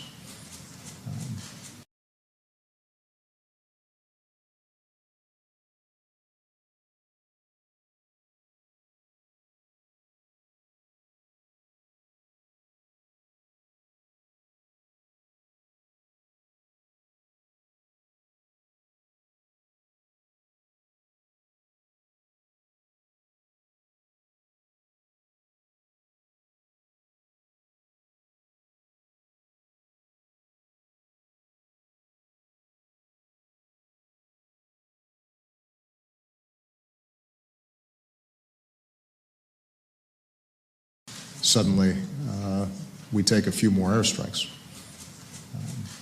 And that's the kind of hard work that I know France is prepared to do, the United States is prepared to do, and